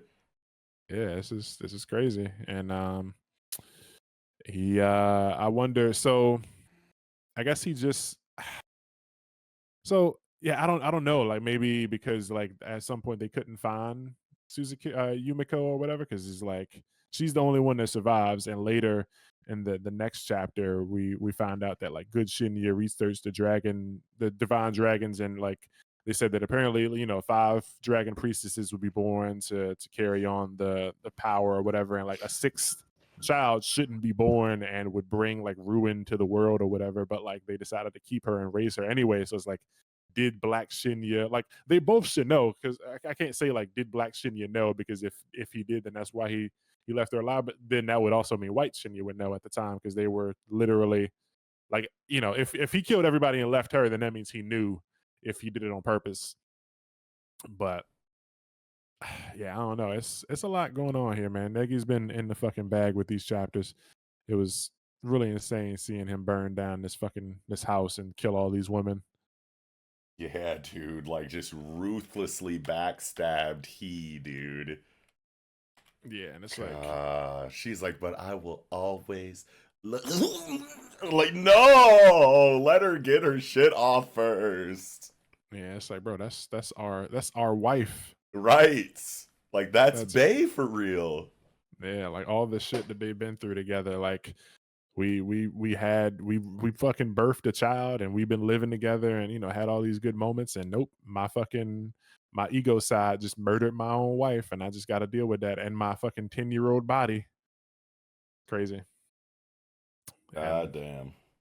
Finally, I'm complete as an author. Yeah, he's really fucking a maniac, bro. Goodbye, my conscience. May you keep on living an upright life.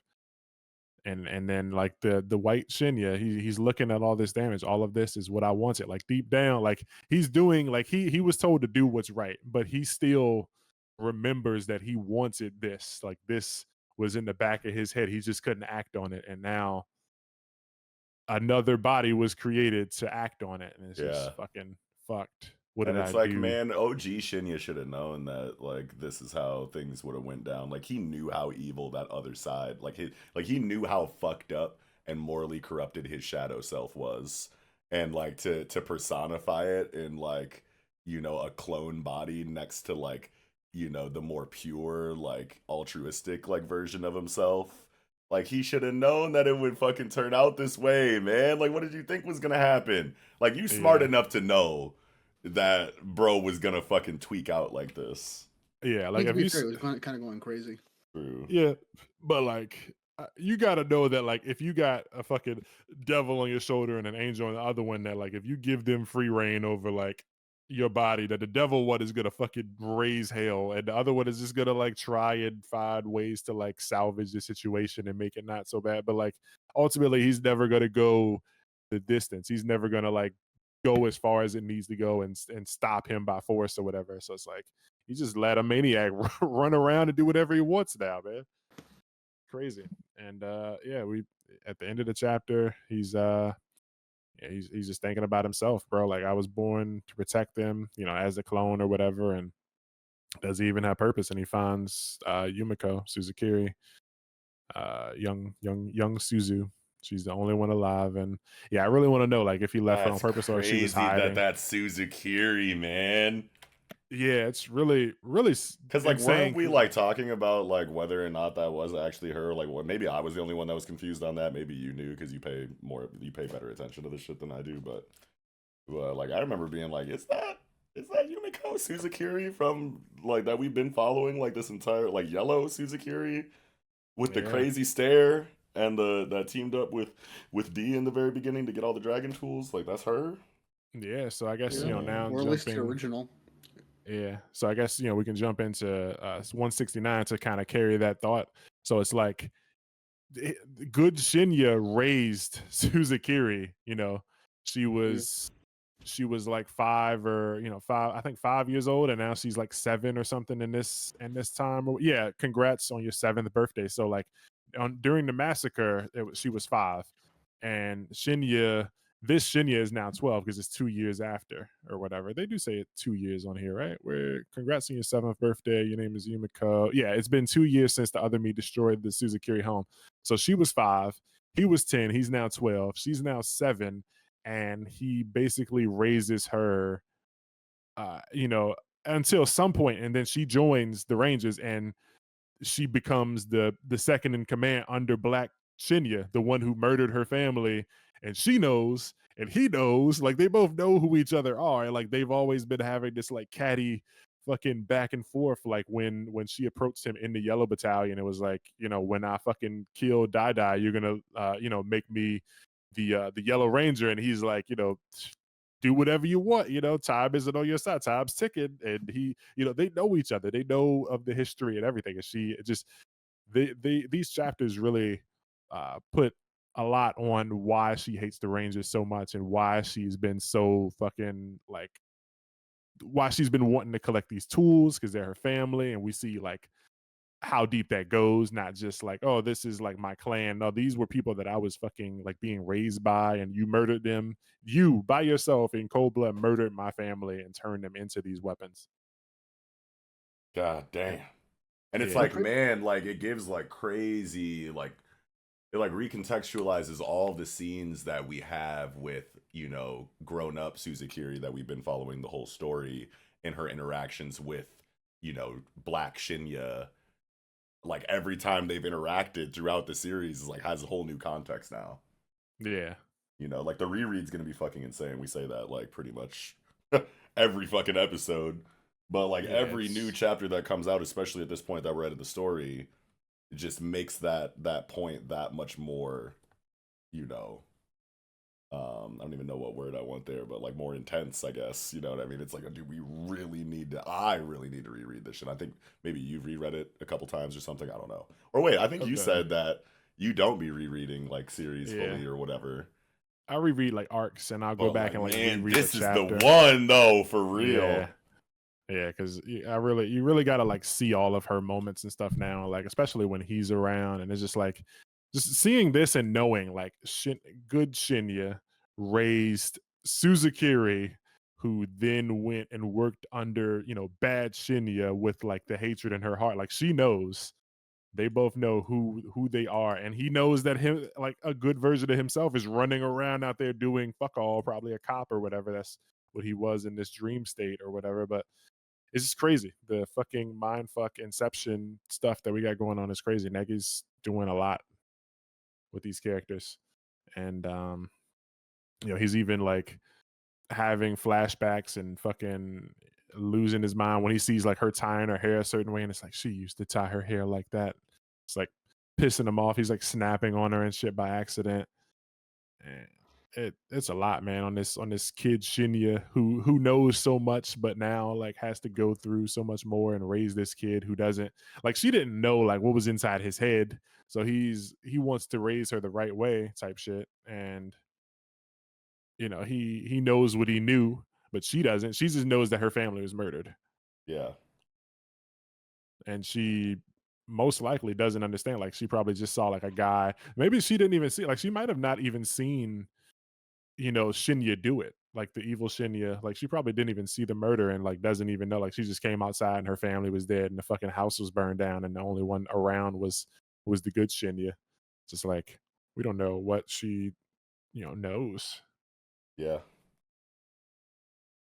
But yeah, good chapters. This Shinya goes out and gets some fresh air. He's walking on the beach, so I guess he's still here. Like, he hasn't left the like area where the fucking dragon priestesses live. I'm guessing they either made a new house or something, or found a house. I don't know.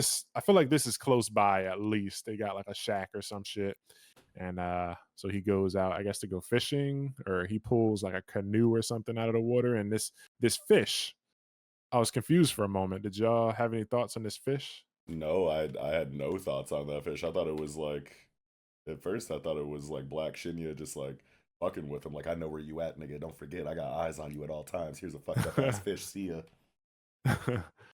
Yeah, so at first I thought like, okay, maybe he's experimenting and like, because he creates, he ends up creating the invaders, and he's pursuing this dream, and so he's got to have some guinea pigs. So I thought like at first this was like a fish that he experimented on and fucked it up or something, and it just like washed ashore. But I think it's a camera. Like, if you look, the eye, like Wait. it focuses, like it zooms in on the eyeball. I think it's a camera. Wait, are and it's we? Wait, oh showing. wait, did we go to the next chapter already? And I just didn't know. Yeah, Oh, whoops. yeah. Oh, I Went like out zoned out or some shit. My bad. Okay. when we started talking about Suzukiri. Oh, nigga, this is a camera. Yeah, because it looks like with the like fucking, it looks like mechanical or whatever. And at first I thought it was just like chopped up, but like put back together or something, or just some fucked up experiment. But I think it's a camera now. Like, that eye looks like, Yeah, you no, know, it looks a little too digital or something. I don't know if that's yeah, the like like it's it got looks like a. too it looks manufactured. Yeah, and then he even says like it's obviously not any kind of normal fish. Either it's man-made somehow, or perhaps. And then, to next page, he's like, I hope I'm just thinking too much, but if that fish wasn't man-made, but instead divine made, so maybe this was made with like the dragon power or something. I don't know.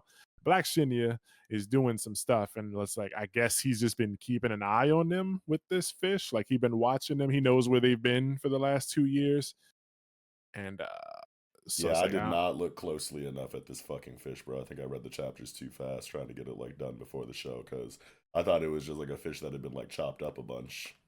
But it's like yeah, definitely like a modular, like sectioned, like screw one part into the next part, yeah. screw both parts into the third part, like kind of fish. And it's like he's been keeping tabs on them for 2 years, and he knows what they've been doing. There's probably more fishes, and he decides to like take the boat and go out into the water and shit. And it's like, what are you doing? Is he just trying to get away? Maybe he's trying to find out maybe where the fish came from. But it's crazy, man. They just been living for 2 years and find this funky fish that clearly isn't a fish. And then they discover a an island. Yeah, that's crazy because like I read Kagurabachi's new chapter before this one, Hmm. and it's like I was just like, oh shit, a fucking island popping up and appearing like out of nowhere, and like two of these fucking chapters this week is crazy. Oh yeah, I forgot Yeah, about that. yeah. So the thing about this island though is it's shaped like the fortress in the sky. Oh, nigga, Ooh, it is.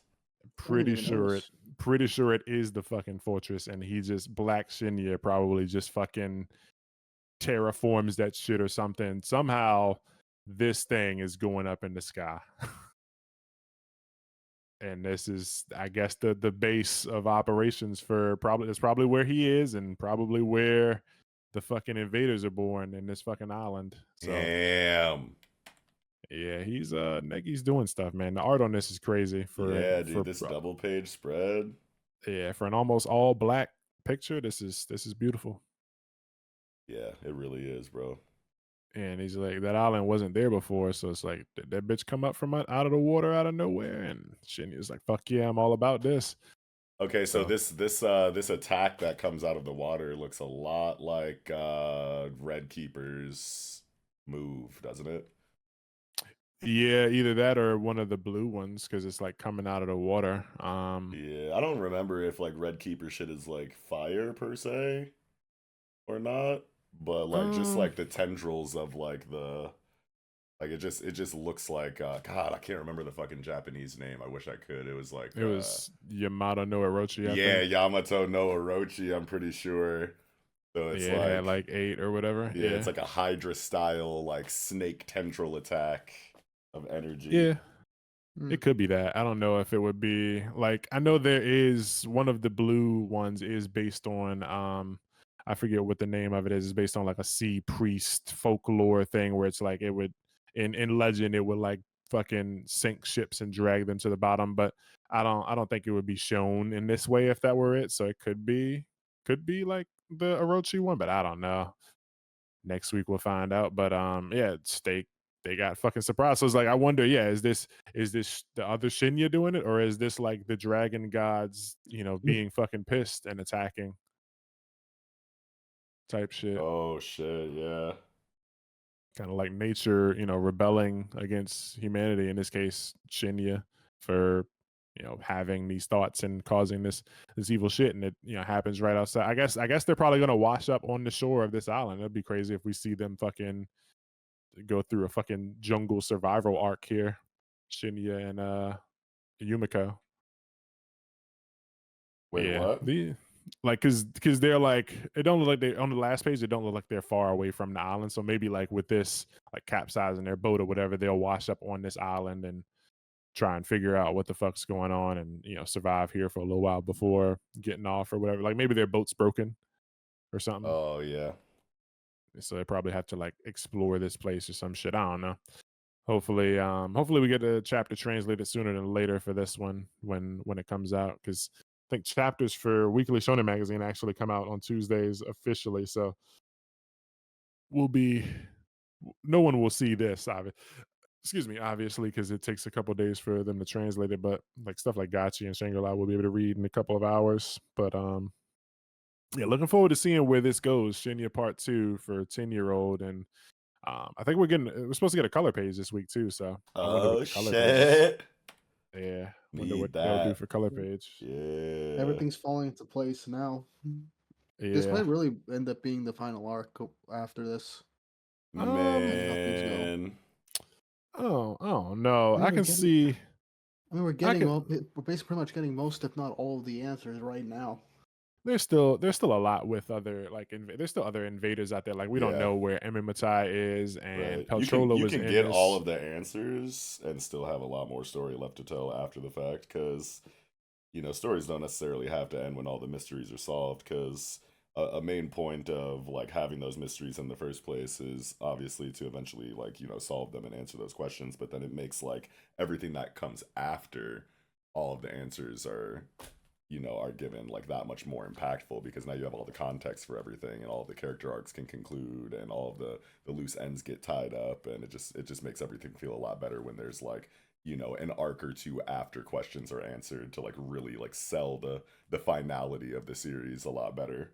Because otherwise Yeah. it's like, oh, all the questions are answered, all right, and it's over, goodbye, thanks for reading. And it's like, wait, but Yeah. yeah. Because there's still a lot of characters who have things they want to do. Other Mhm. rangers who were like in the Balong exams who had goals that they wanted to achieve, and then we still haven't seen like Ranmaru, the fucking bandana kid. He like apparently retook Oh the Balong yeah, exams. with the Mineta haircut. Yeah, like they Koguma. like yeah, Koguma, yeah, Ranmaru Koguma. So like after the three-way battle and when D came back, like when D and Chidori and Hisui and I want to say somebody else, they went to like Yellow Battalion and was like talking shit to Yellow for a little bit. I think somebody told D that Ranmaru had like, because D was like, what's going on? Because he had been gone for like a year and some months. Oh, it was Usakubo. And she's like, yeah, Ranmaru like retook the Balong exam and stuff like that. So he's like trying to get back in because he's out of the hospital. There's a lot of characters who still have goals, and we don't know like what the Neos are doing. We don't know what Chidori's got going on because he's got Black Shinya tied up, and he's like, if y'all don't come beat me, I'm gonna kill him type shit. And then we still got all these executives. Like we haven't seen Imamatai, and we don't know what's up with Wendy, and Peltrola is an evil bitch, and there's still a lot of characters to conclude. Yeah. But I'd say we're probably between 50 and 70% of the way done. Personally, but I mean, shit could get axed, I guess. Yeah. Anything could get axed, but I mean, we got a new anime season coming in 2 months too. April is when season 2 is coming. Here's hoping So they don't screw with the pacing and cut stuff again. Man, yeah, I'm so mad about season 1 still. Yeah. season 2 could be butter though. Like if they do it well, that shit could be the redemption arc. But Yeah. Here's hoping. yeah, And here's hoping. and that it actually gets promoted. Yeah, they need to promote it, man. That Frickin' shit's Disney. pissing me off. Yeah, and fucking Kodansha too. I don't think they be promoting that shit at all. But anyway, that's gonna do it for me. Y'all got any thoughts? I think I'm good. Weep. Nothing. Just really, I'm excited to see what happens next. Okay. That's gonna do it for Ranger Reject chapter 168 and 169. Hopefully, the next chapter we get a singular instead of having to wait and get doubles. Because talking about double chapters is kind of a big whoopee. But Yeah. that's gonna do it for Shinya part 1 and 2. Now jumping into Ichi the Witch 20th Hunt, chapter 20, The Oracle, and we wake up with Ichi in the bedroom. He finds Kamugi laying there, sleep, drooling on herself, and Ichi's like, yeah, where am I? And Discaras has been chilling. Looks like on this page, looks like she's eating some fucking wings or something from the distance with her hands up against her mouth. But go to the next page. It don't look like she's got nothing. She's just looks like she's eating wings. It's crazy. Yeah, like why? Because she's black? No, man. I mean, that's how I look when I'm eating wings. Yeah. But, that is how you look when you're eating some chicken wings. I'm not gonna lie. Yeah. I got the B-dubs or whatever, Wingstop, Wingzone, wherever you go, fucking tear it up. But yeah, big chapter, man. A lot to talk about and think about here. But yeah, I was about to call him Dingy again, but Ichi wakes you up got after 3 Chainsaw days. Man on the brain, bruh. I hate that for me, for real. Yeah. But yeah, what you think about this one, Knox? Man, dude, I think this shit is fucking sick. I think that this what's this character's name? Jiki Shirone, the Oracle Witch. This is a very interesting character for Ichi the Witch. I fuck with the design, like this like jester style like outfit. Yeah. You know what I'm saying? It's got like the the Victorian ruffled collar with the with the jester cap head flaps or whatever, and like just like reminds me of like fucking like Pagliacci, like the God, what was that? Like I remember it from like Watchmen, but it's like this like yeah, it's like this like I don't know like what the eras are for Italy, but like I don't want to say like Victorian era or whatever. What is it? What it's like the 18 somewhere in like the 1800s or whatever. So like the Gilded Age or whatever, I guess, is like a tragic clown or whatever. That was like yeah. I like remember that scene in Watchmen where Rorschach is talking about Pagliacci and like his little joke or whatever. That's like the first thing I thought of when I saw this chick. But anyway, outside of like the design, which is amazing. Yeah, it's great. Yeah. I think it's kind of like a crazy situation that this thing has like this weird like symbiotic relationship with like a human. Ichi like squints at it and immediately is just like, are you even human, bro? Which is just like really cool for like Ichi's character on like a perception level. Like this is like that. I don't know His if this instincts are finely tuned. Yeah, his instincts are just like fucking like crazy here, where he can just be like, he with the God Hater magic. He's like, hey, you're a magic, ain't you? And then it's a in play here again with Jiki Sharon or whatever. But I just think it's a wild situation that inside of the Mantonau Witches Association, you have this like, for all intents and purposes, dead woman that a magic has possessed and is just chilling in the crib now. I think that's kind of macabre, right? Like, holy shit, like that's kind of dark.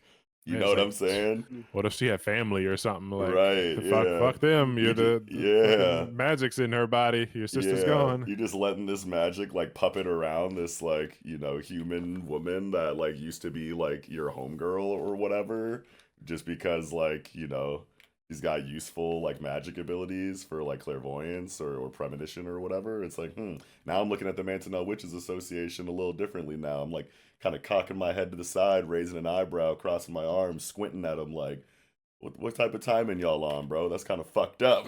I like the bit where they're like saying that her recent premonitions have just been way too close to what's actually going to happen, so they can't prepare for them. So I just find Yeah. that funny.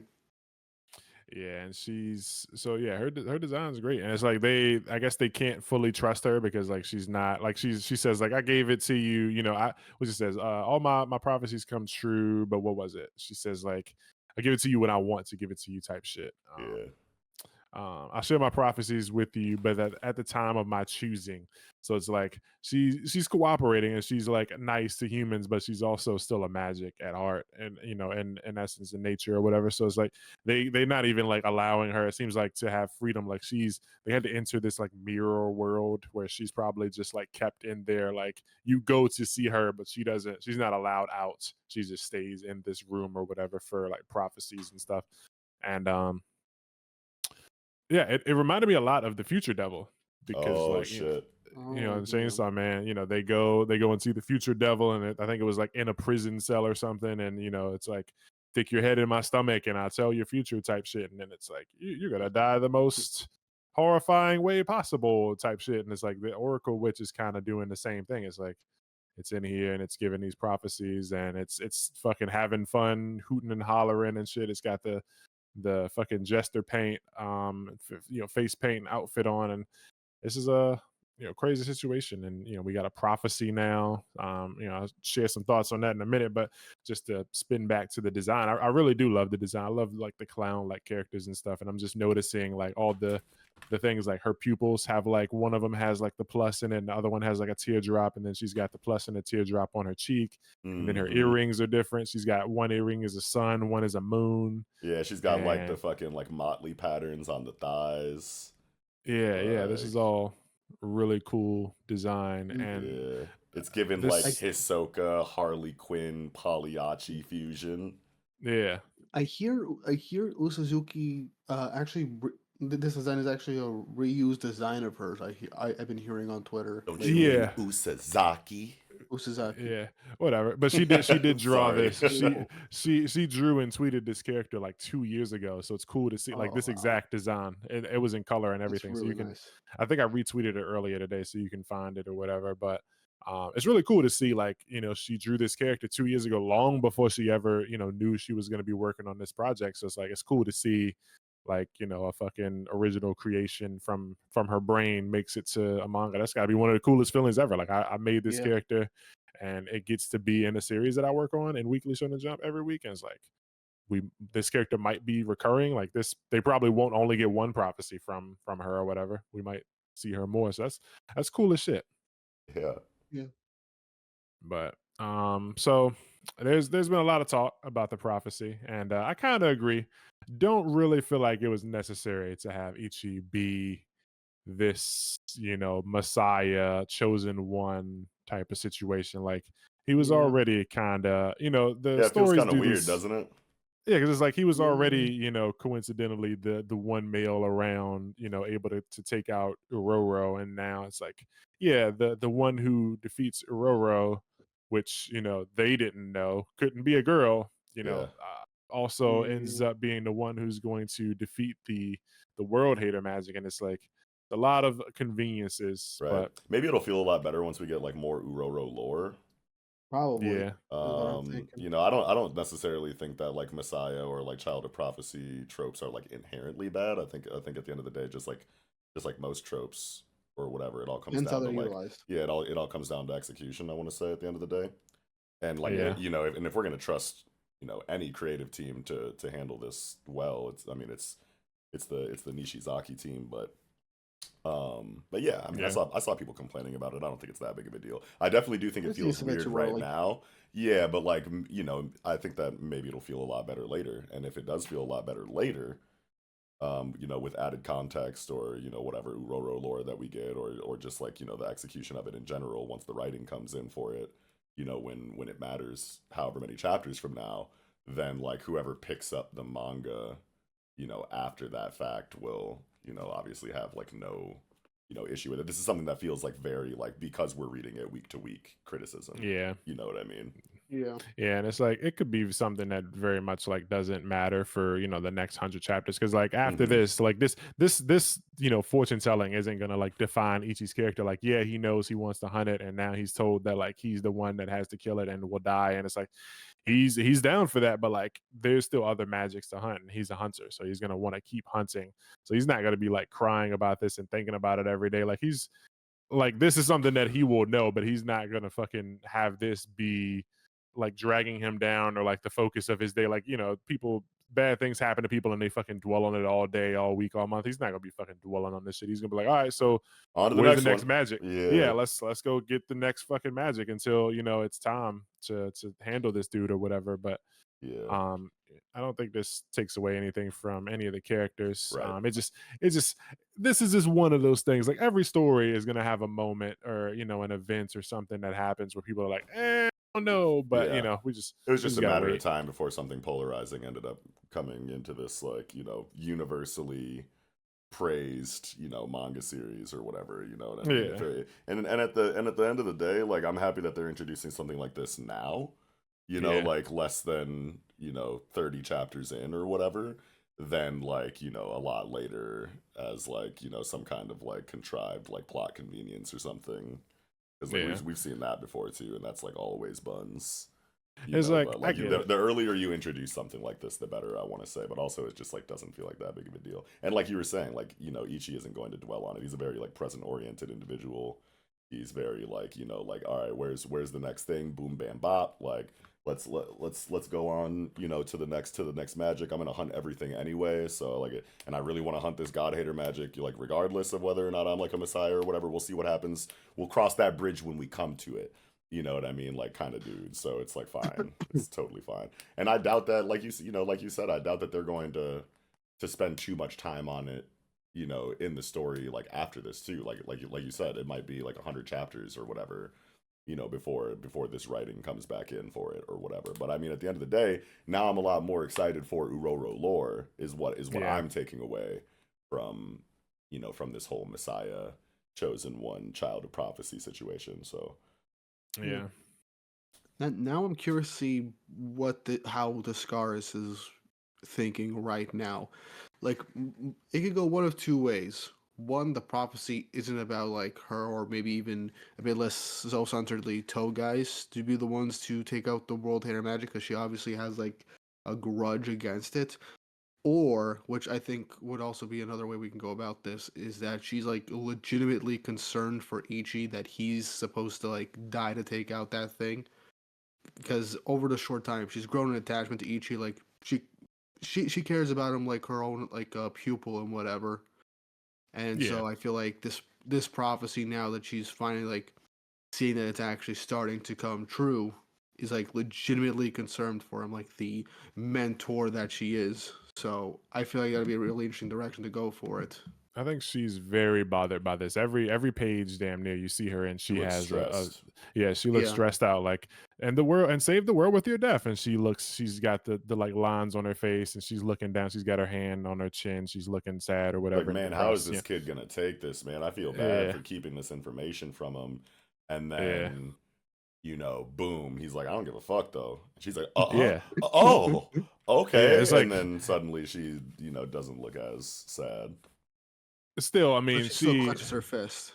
to me, I was saying like he should like I was thinking maybe she would hope that he would like either listen or he would either put up a fight, or like Discaris was like hoping for a moment to step in and say like we're not gonna let that it come to that, but he just jumped in and was like okay, and she's like wait, like I didn't we didn't get a chance to really talk about it. You just kind of fucking like okayed it. And then on Yeah. this, last page when they're talking about, Ichi's like, it's all good, I don't care. And you can see Descaris, standing up, and she's like balling her fist up. She doesn't want him to go through this. And it kind of makes me like wonder, like, when did Descaris like learn this information about this Messiah like prophecy situation? Because she's the one that originally ran up on Uroro. You know what I'm saying? So did she know as early as chapter 1 that the person who acquired the Uroro magic would be the Messiah, chosen one, like, fated to die, for the greater good or whatever, and she was going to be the one to take that role, herself, because that would be like pretty selfless and cool of her. But it's like if she found it out after the fact, then that makes the situation a little bit different, then, doesn't it? At least in regard to, like, Descaris' character, I want to say specifically. You know what I mean? Because if she knew beforehand and still went to attack Uroro to hope to acquire it, then that means that she was, reserved to her like fate of being the one that would have to sacrifice herself to kill the God Hater magic or whatever, if she knew about it as early as chapter 1. But yeah, I think it's possible, because like looking at it's like, however, there's a single ray of hope that may overturn this future. The one who acquires the Aurora magic, that light will challenge the world hater, and should the light win, the world will be saved. And so like it is saying that, Ichi is the light, but then it goes on to say like, and save the world with your death. And then it's like, sorry, but no, where is it? That last bit only came to me recently though. So it sounds like they had like part of the wait. Yeah. Okay, I forgot about that. Yeah, so it's like she knew that like the world hater magic was gonna come, and like it would be defeated or whatever and like taken, but like it seems like a couple of days later maybe like they found out that, yeah, once it's defeated, the person that defeats it also is gonna die, and it's like, oh shit. Okay, so then I guess never mind on what I was saying about well, no, okay, so like the whole little bit ago thing. So Descaris still could have known about it as early as chapter 1, right? Yeah. Because like she hasn't had a chance to come talk to this magic since then, right? Because she's been with Ichi the entire time. Oh, unless it was during the 3 days that he was asleep while she was chilling. Oh, okay. So then that makes it, because like the way that I was looking at it is like Descaris is like propping herself up as like this, borderline like narcissistic, like, like, I'm the best thing since sliced bread, everyone loves me, I'm the strongest there is, like, I'm amazing, like, you guys would be fucked without me, like, kind of witch or whatever kind of character. And I think that would be like huge for her character if she willingly took on the burden of like self-sacrifice for the greater good. Not that I don't think that she would, regardless or whatever. But like, if that was the case, that she always knew that acquiring Urora would mean that she would have to die, to save the lives of everybody in the world at some point, then I think that adds like another like layer of like that's just cool for her character, I guess is what I'm trying to say. Like she was for her to be so like obsessed with herself, like for her to be so obsessed with herself and so like arrogant about it, but then also like beneath that exterior very like selfless and willing to make a sacrifice like that for the greater good would just be really cool for her.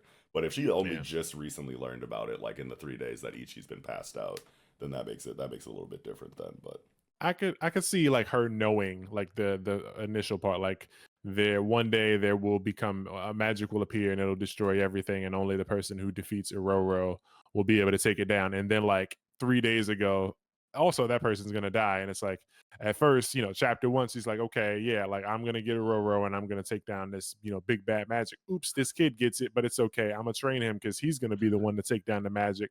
And then 10 12 days later, oh shit, we fought the magic that's gonna like end the world, and also found out that the kid that was destined to defeat it is also gonna die. So it's like she could have known the first part for a week or a month, and then just found this other part out like yesterday. Sure. Because we don't know like how long how long this how long how much time has passed since Ichi's become a witch or whatever. Yeah. But I don't know. Yeah, she Not too definitely. long.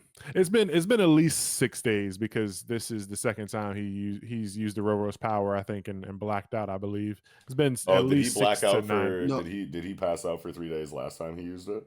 The yeah, first time, yeah, I think every time first First he's time, yeah, time. used it, yeah. Okay. And then I don't. Yeah, I think he only did it in chapter 1, and now and two. did he do it in chapter 2? I think so. Yeah, he restored the forest. Oh, okay, yeah. So maybe he was so at least 9 days, but you also gotta consider like some other shit. Like it's Yeah. been we've been a couple places, so Traveling. So it's yeah, been like and almost 2 weeks. Yeah. yeah, give or take 2 weeks. So she's probably known about the prophecy for at least 2 weeks, and just found out that the person who beats it is gonna die like 2 days ago.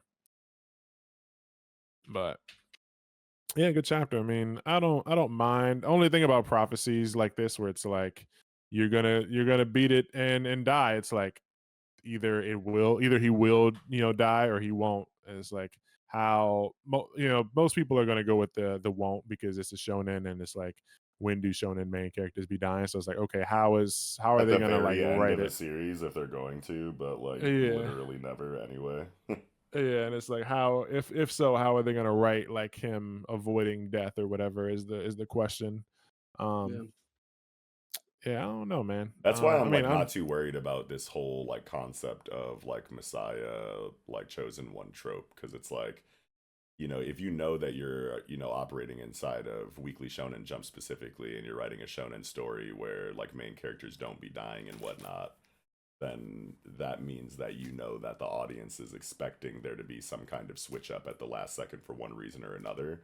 And like that also means that they know like how awkward that feels like on paper, and wouldn't do it unless they had like a really good plan for it. yeah, You know yeah, what I I mean, mean? You know what I yeah, mean? Yeah, it's yeah. like because I don't think anyone is like I think everyone like most people are just like I know he's not gonna die, so it kind of takes away from like the stakes. Like Exactly. So, and so they it's have like to know that we feel that way as yeah, the reader. So like the fact that they're even like going through with it in the first place makes me feel like they're like really confident about how they're going to execute it. So yeah. I think they can pull something off. I'm here. I mean, I'm gonna see what they got cooking because I right, mean, yeah, it's, you don't do this type of move if you don't got like a plan. right. And But they got the juice, so I'm yeah, excited to drink it. I'll let you hold up, pause. I mean, Crazy anyway. juice. But yeah, this is a really good chapter. Got to see Ichi with a choker. I guess people who are into that are probably loving that. Cool choker.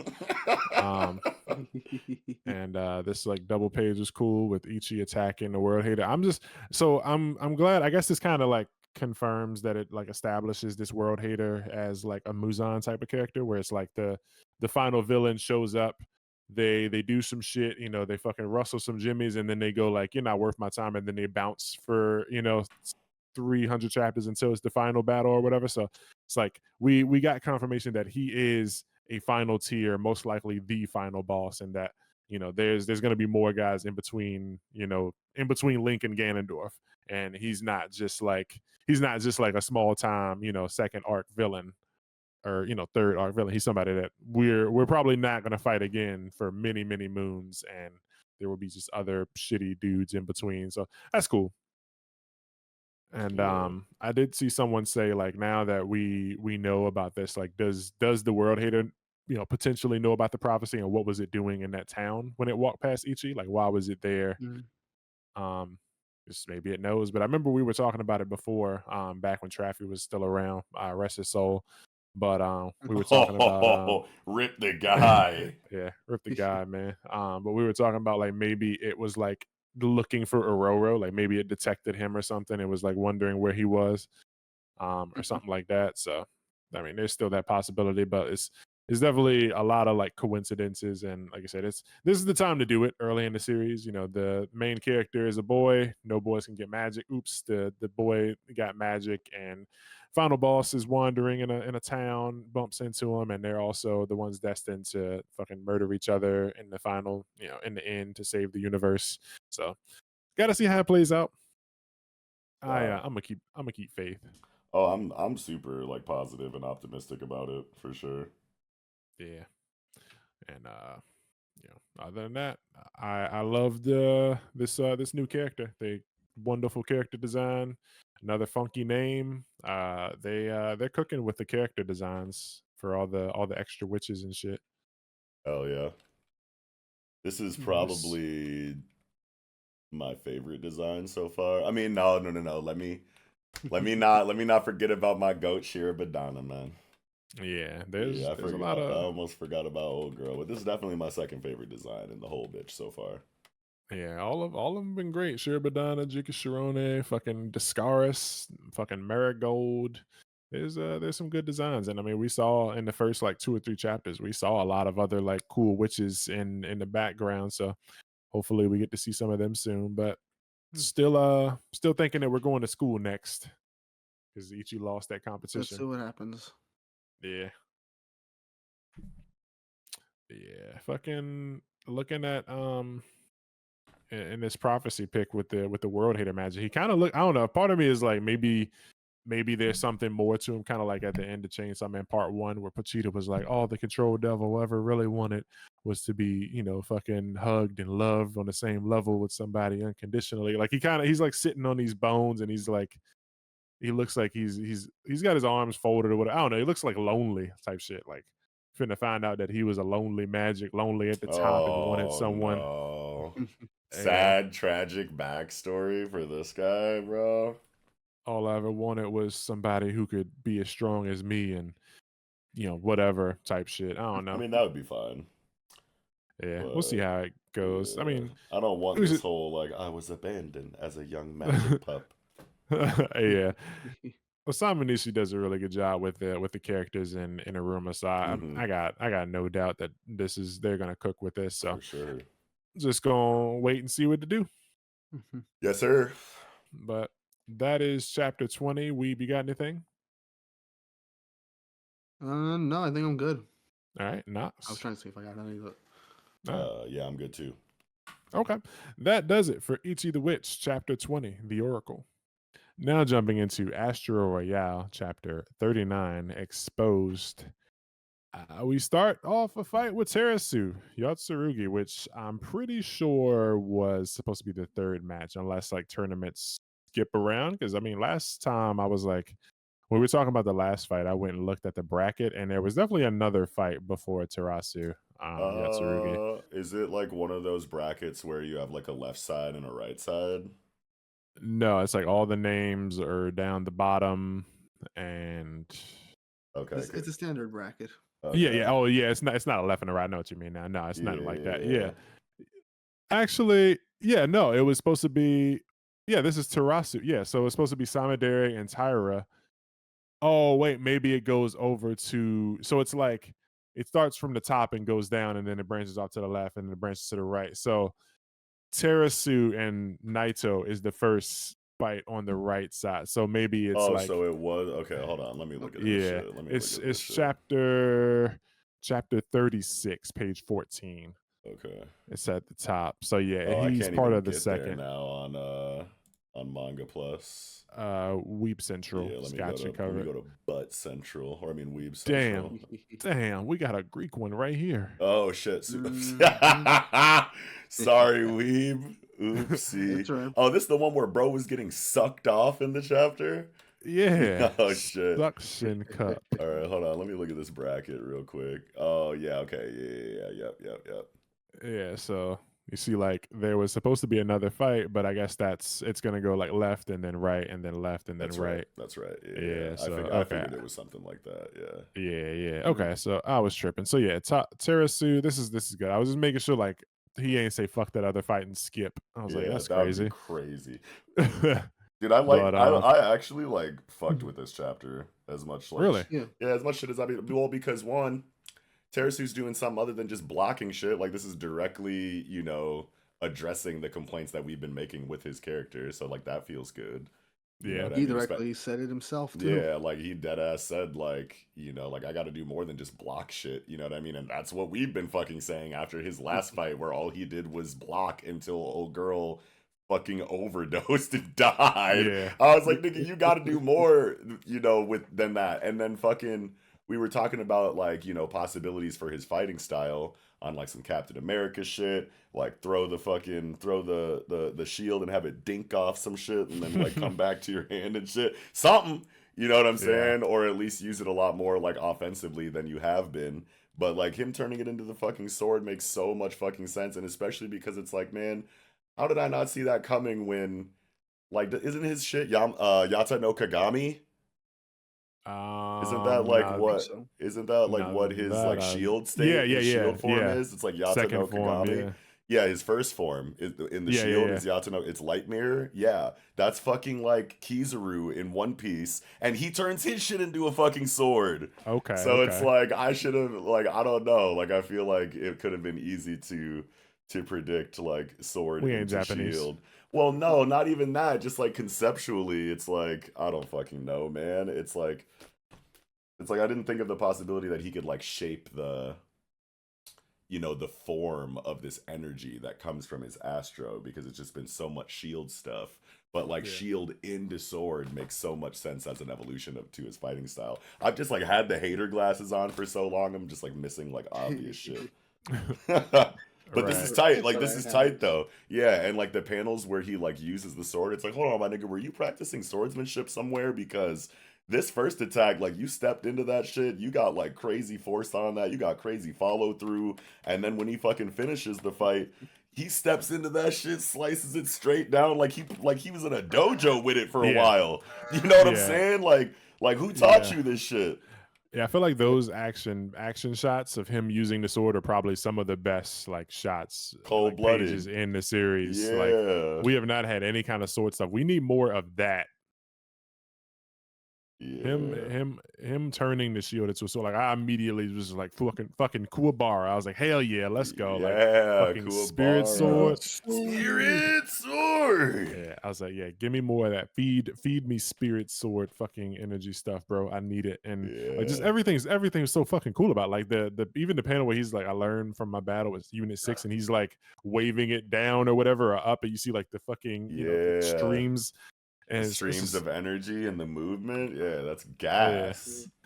Yeah, I was gonna say like it'd be cool if like it still was a shield and couldn't actually cut, but like I think looking at what is this page 14 when he does that final move and then the dude's laying on the ground, I think he does have a cut on his stomach. Yeah, a little bit, but it could still be a lot more like on the blunt side of things. You know what I mean? Like just because he's got some damage on him doesn't necessarily mean that it's like all that sharp, you know what I mean? Because you have like momentum and force and like impact on like a, you know, a skinny edge, you know what I mean? Like if this was just based off of the panel where he's slicing this nigga, like if that shit was actually sharp, like this nigga should be sliced in half. You know what I'm saying? So that's what makes me feel like it's a little bit more on like the blunt side, and it's just like the fact that it's like a skinnier edge, you know, like coming in contact with something with a lot of force and momentum behind it is like what's creating the damage and what makes it like useful as a sword.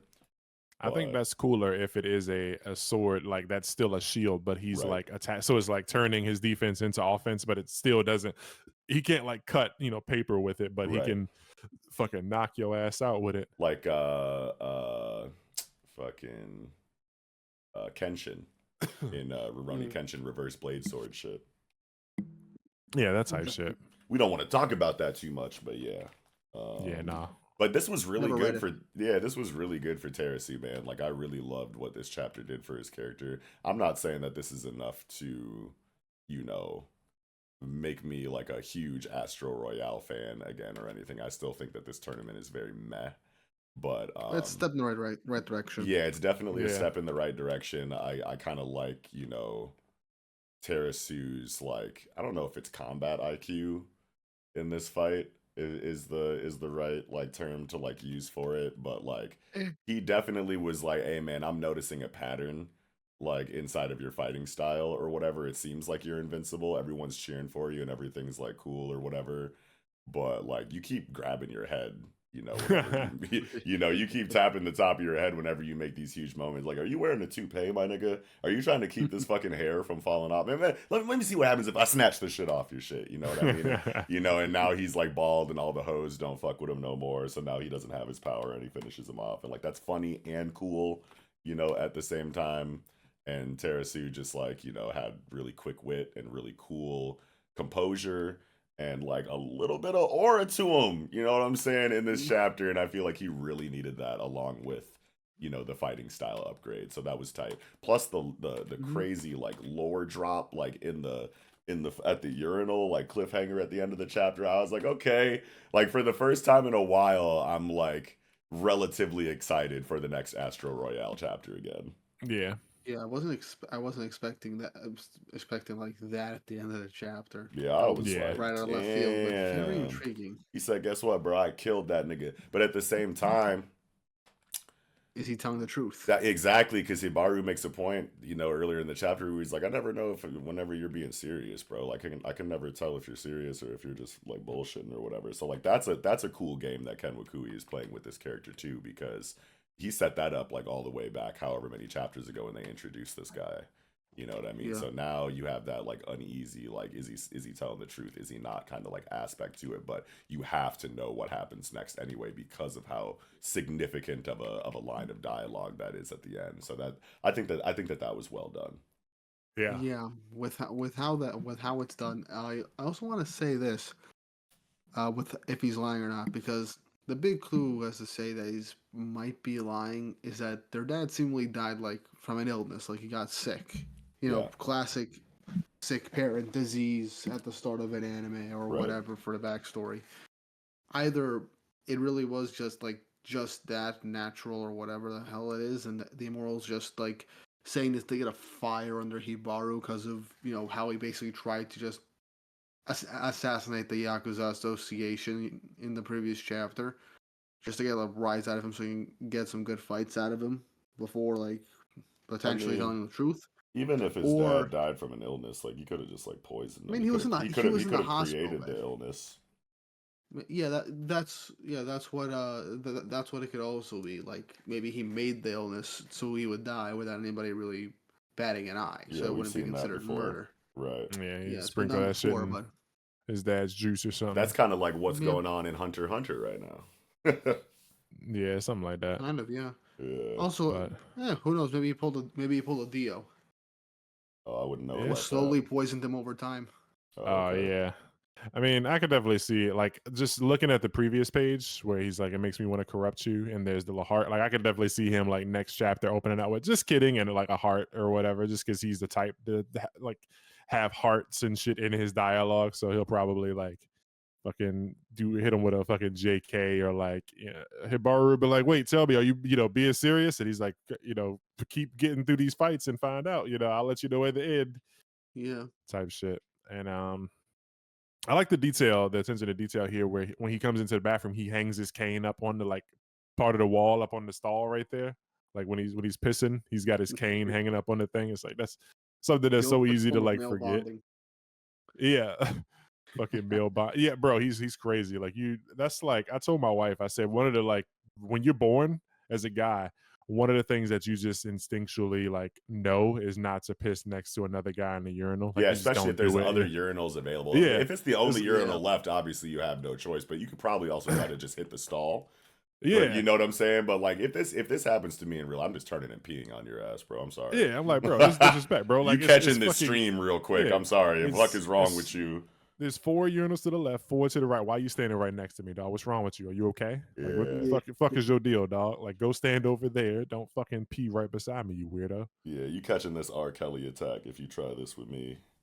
I want to pee on you. Drip, drip, drip. Yeah, but no, this is interesting. I do like the Terasu stuff, but I still gotta have my hater blockers, my hater frames on, bro.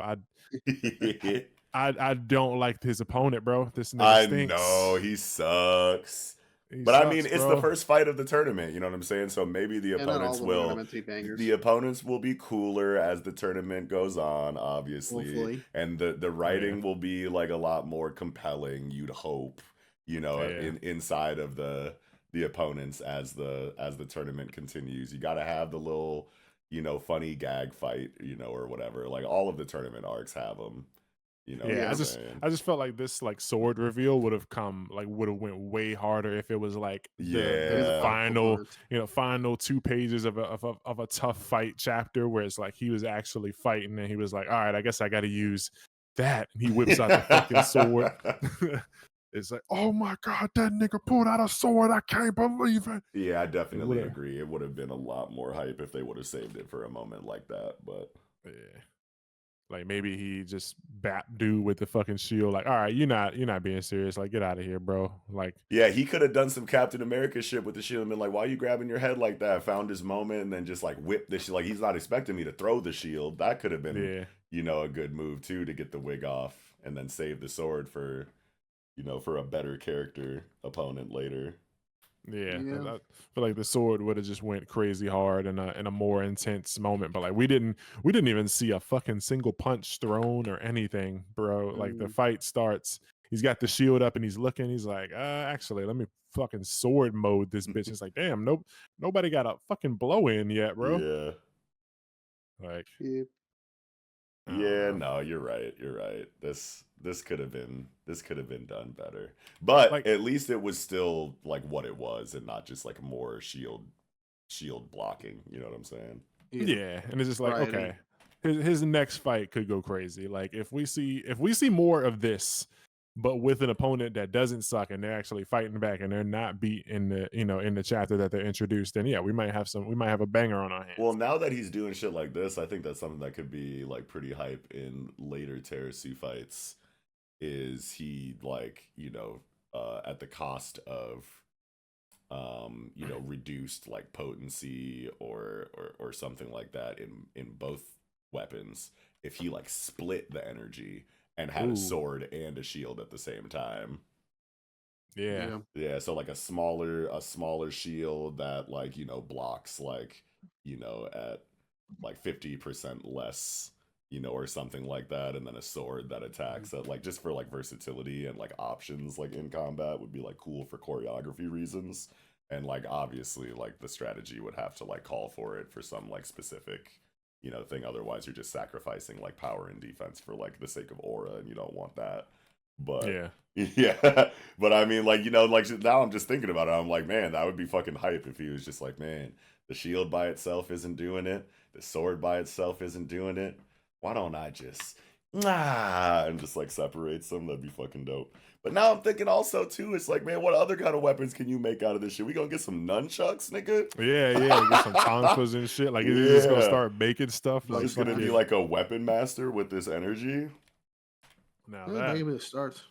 yeah, that'll get me going. Let me get Or that. or he goes with his like fifth form of a shield, the Glock. Yeah, it turns it into Yeah, a cannon or something. gotta have a gun. Yeah.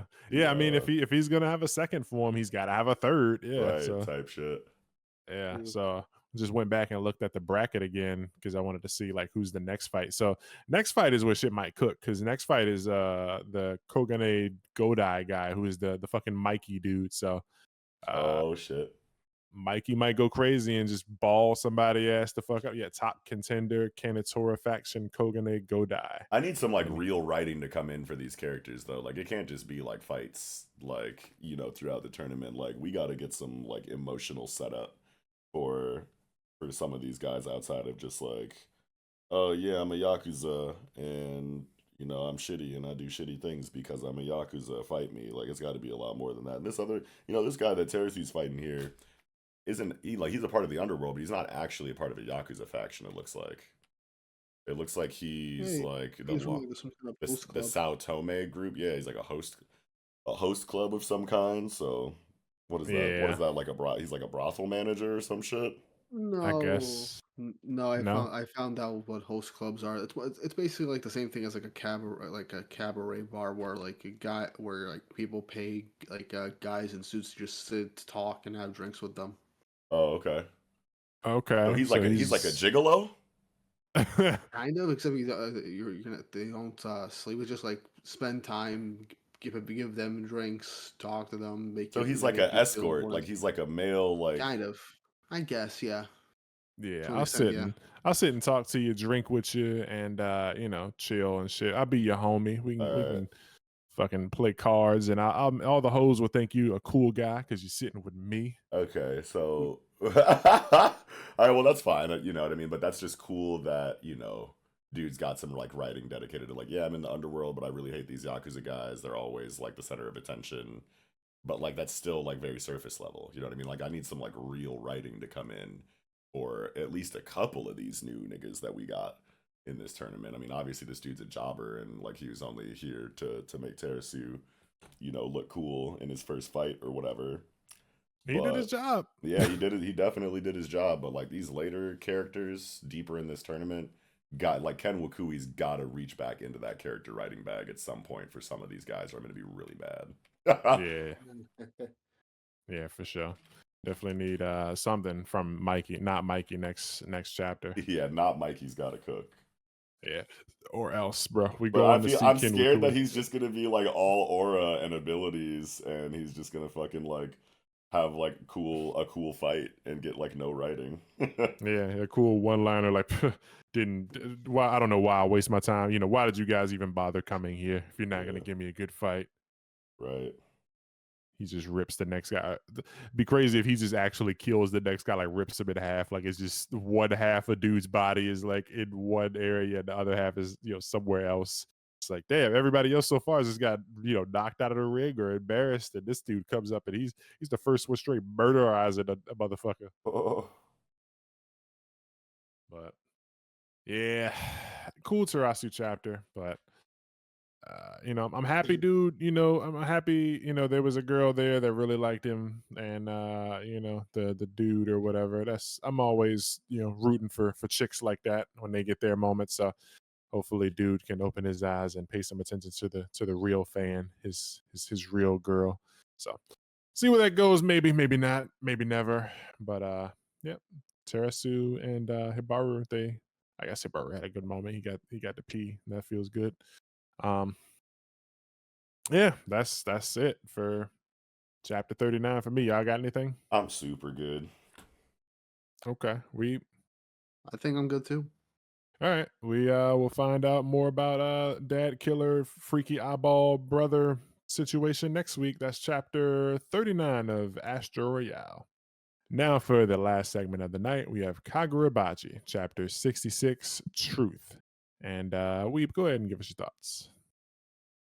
Again, with Kagurabachi, which tends to be a trend almost every single time on this podcast, it tends to be one of my favorites when we end up reading it. Mm-hmm. This was a really good chapter, not just with finding out what's going on with like Samura and his daughter and that whole decision, everything going on at the hotel, but I think the biggest thing was the big lore drop in this chapter about the war.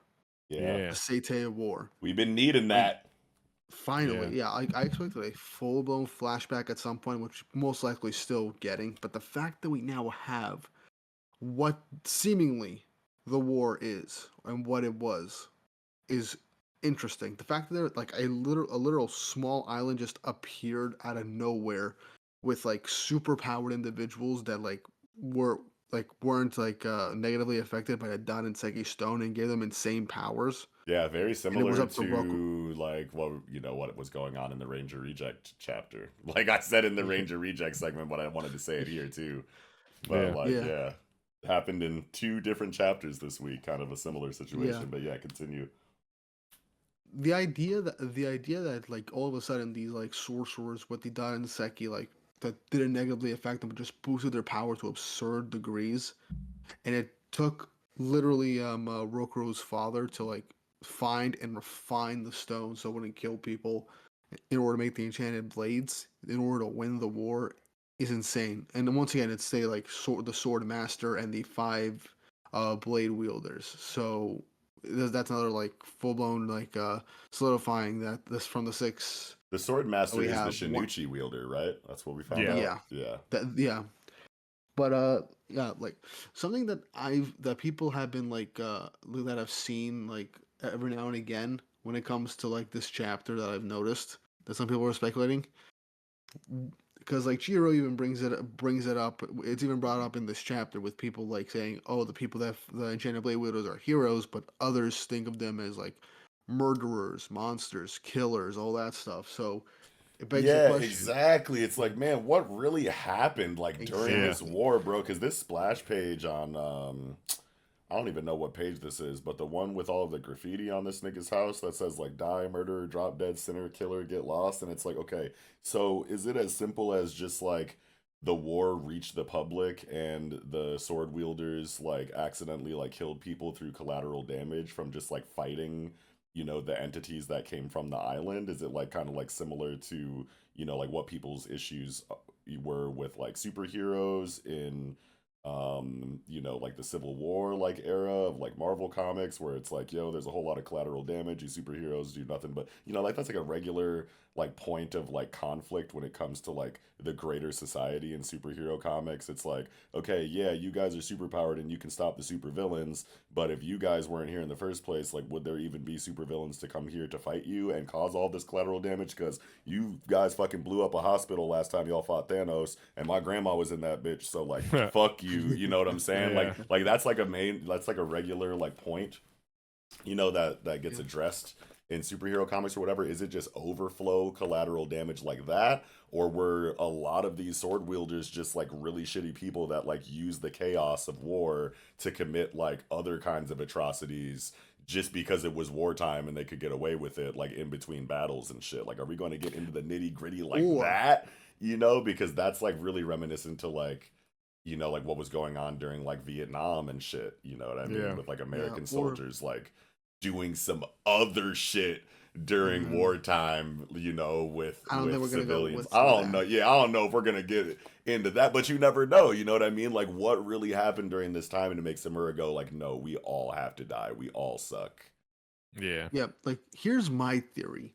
What if, let's say, the tidbit that we got was relatively true, at least to an extent. What if when the blades were made, like the country that they're in, like their government, was the ones that attacked first, not the people from the island, so they can try and like get that over. But, shit! Propaganda, yeah. Oh but here's where this is gonna come in. no! But here's where my theory comes in.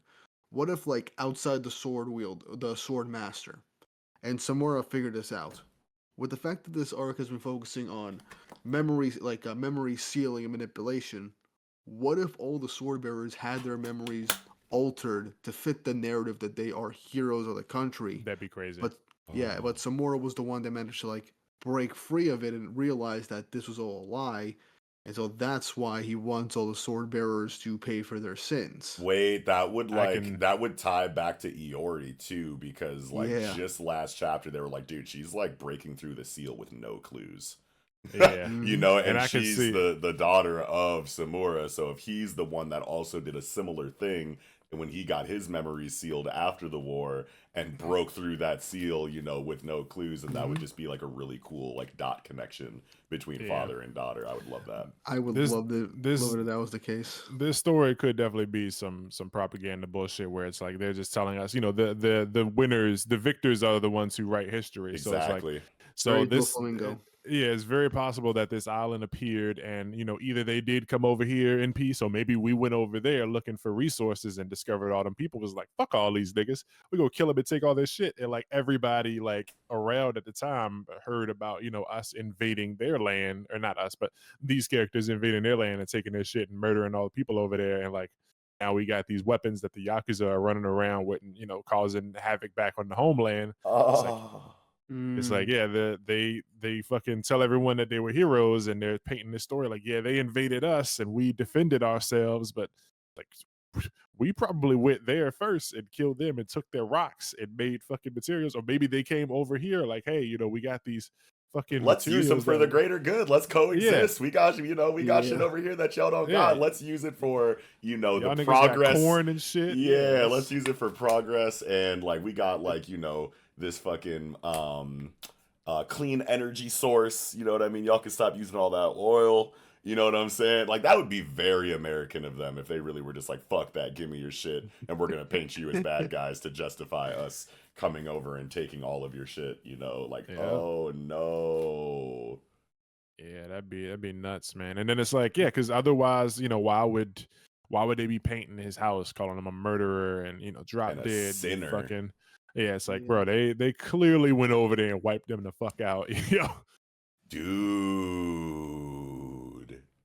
Yeah, it's nuts. And like, she remembers this. Like, this is before they started, I guess, fucking, telling everybody that they were heroes, because they're paying like probably like right after the events of the Seitei War happened. That's probably when people were like graffitiing the house and shit, and she still had her memories. So that was before they started like, covering things up and saying like they were the heroes, we saved the day. So she has no idea from her current point of view. Like a week ago, she probably just learned the same thing everybody else learned. The fucking great heroes saved the day in the war, and it's like she getting her memory back. It's like, oh shit, I remember my dad was like, no, they were fucking throwing rotten eggs at my house and shit, calling us fucking murderers and stuff like that. It's like a whole different thing that she could remember that like some other characters probably have no idea about. Like fucking the squad, I forget their name, the Moroku squad or whatever, fucking Ro and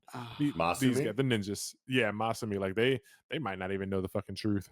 Yeah, no, like Yeah, I it's think it's possible really a too. propaganda thing that they've all like kind of been, Mhm. like And I Everybody believe, drinking the Kool-Aid. indoctrinated into this Kool-Aid. Yeah, exactly. and I Like, think like this ninja group is like is like around like Chihiro's age. Like the other two are like the older ones are like definitely older, but like probably not by much. And the Yeah. kid is basically a kid, so they might not have had their memories changed, but they probably like were taught like the history like everybody else in their history books about the war. Yeah, and like I wonder how much of this Chihiro like already knew or whatever, Yeah. if any. But yeah, it's real crazy. Somebody was saying it's ironic how like fucking Samura, blinded himself after the things that he did or whatever, so that he could do what he needed to do, and his daughter ends up seeing everything. She ends up seeing all of the backlash and stuff, and it's like he can't face it, but she's having to face it, and instead of letting her, he fucking wipes her memory and fucking forces her away for so many years. Yeah. It's a crazy situation. This shit, the writing is good, man. yes, it Yeah. is, dude. Yeah. The Oh mangaka's really been man, locking just in. yeah, thinking about like yeah, what you said, dude. Holy fuck. That would be so crazy. It like has Probably to my best be story that yet. now. Yeah, that like they fucking the story isn't what the truth isn't what they're telling us.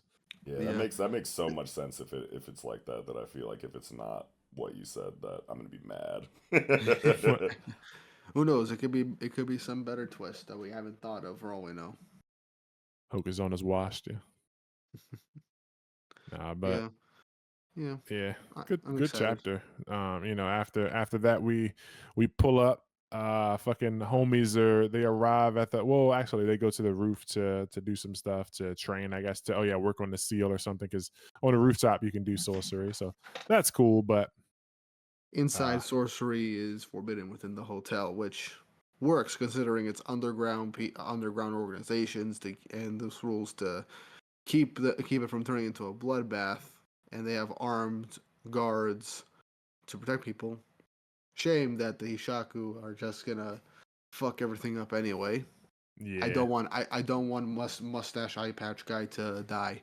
I like him too much. yeah, I love how he just fucking, like, as soon as shit gets hair, he just fucking draws the sword. Like, somebody said he looked like an He knew they were trouble NPC. the second they walked in. Yeah, somebody said he looked like an NPC, like the way he drew the sword once action started. Like, Yeah, Caleb City skit type shit.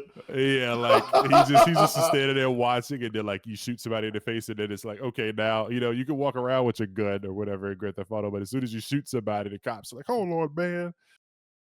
Yo. You drew the sword real slow. So yeah, I can't wait to see what he's about. Yeah, And Yeah, here he's he got to goes. be nice. yeah, he's the fucking the guy at the desk, man. Right, He gotta like go crazy. I in know charge. he's cold. We're about to get like a really good fight between him and Hirohiko, I think.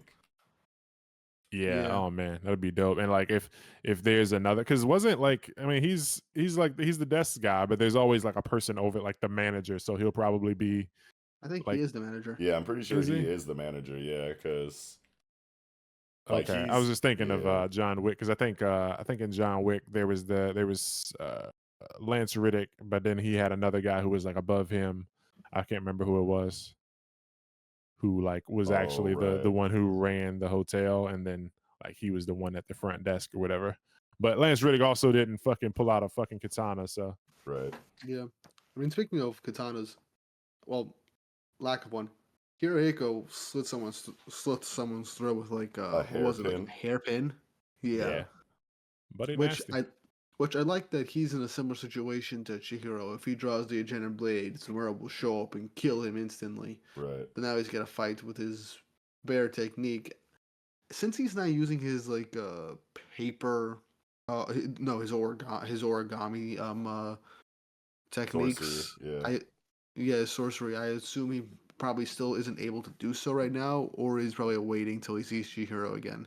Either way, this Yeah, will be the rematch.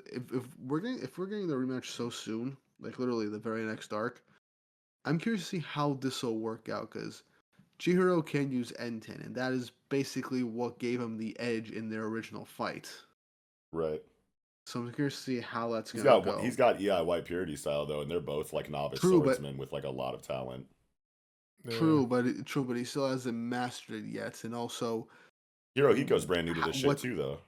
true, but but Hirohiko pushed a Chihiro that was using his enchanted blade, like consistently, Only and because he had was that crazy sorcery that was like really AOE and yeah, like disruptive though, and he can't use that here. yeah that There was a lot of other people too, like civilians. I don't think he can use his sorcery. I think it's locked up if it's Yeah. locked because up, then this is definitely a lot more even. But if he does have access to his sorcery, then that's gonna Oh be a yeah, big but he has to problem. kill this guy first and probably all the other goons in the room in order to like effectively use his Yeah, sorcery, right? Because yeah, like everyone's gonna jump on him now that he's like attacked one of the guards.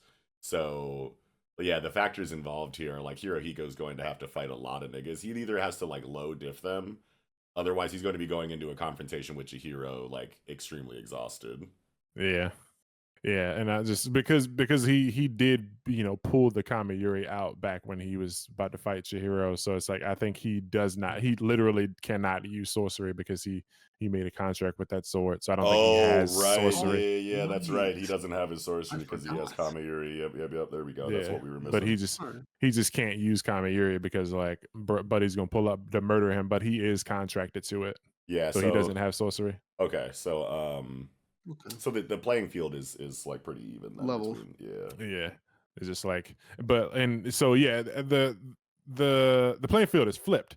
So last time Chihiro had a bunch of like obstacles in his way, civilians and the paper, and now Hirohiko is the one with a bunch of like people in between him and Chihiro, and it's like these people are here. Like before, the people weren't, assisting Hirohiko, and they weren't like purposely fighting, Chihiro. But now Chihiro is going to be basically, a guard of this place. Like he's here fighting alongside these guards against Hirohiko if it comes down to it. So it's a flip situation, but it's also still kind of totally different. Yeah. He doesn't have his paper, and now people are fighting against him versus like people running away from him and Chihiro when they were fighting. Mm-hmm. So I can't wait. This chapter was awesome. yeah, Yeah. it was great. We got a lot of lore stuff, and that stuff with the daughter is great. And then Toto pulling up. I like how she's like sitting on the couch and dude's just looking at her, and then she raises her hand. Waiting to see if she gonna slip and use that sword. She's like, I'm watching you, bitch. Yeah, and as soon as she does, she summons Buddy, and then dude comes over. He's like, "Pardon me, sorcery is strictly prohibited."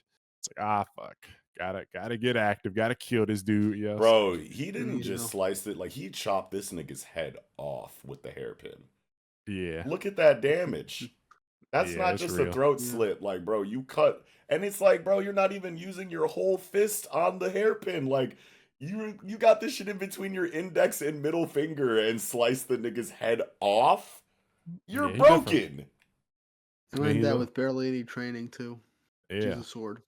and he said he's only like 18, so he's like the same age as Chihiro, so he's young. He ain't been doing this for too long, and yeah, And this bro is gonna saw be the fun. attack coming and went to counter, and fucking Hirohiko like parried his fucking initial slash as he like went to go slash his neck.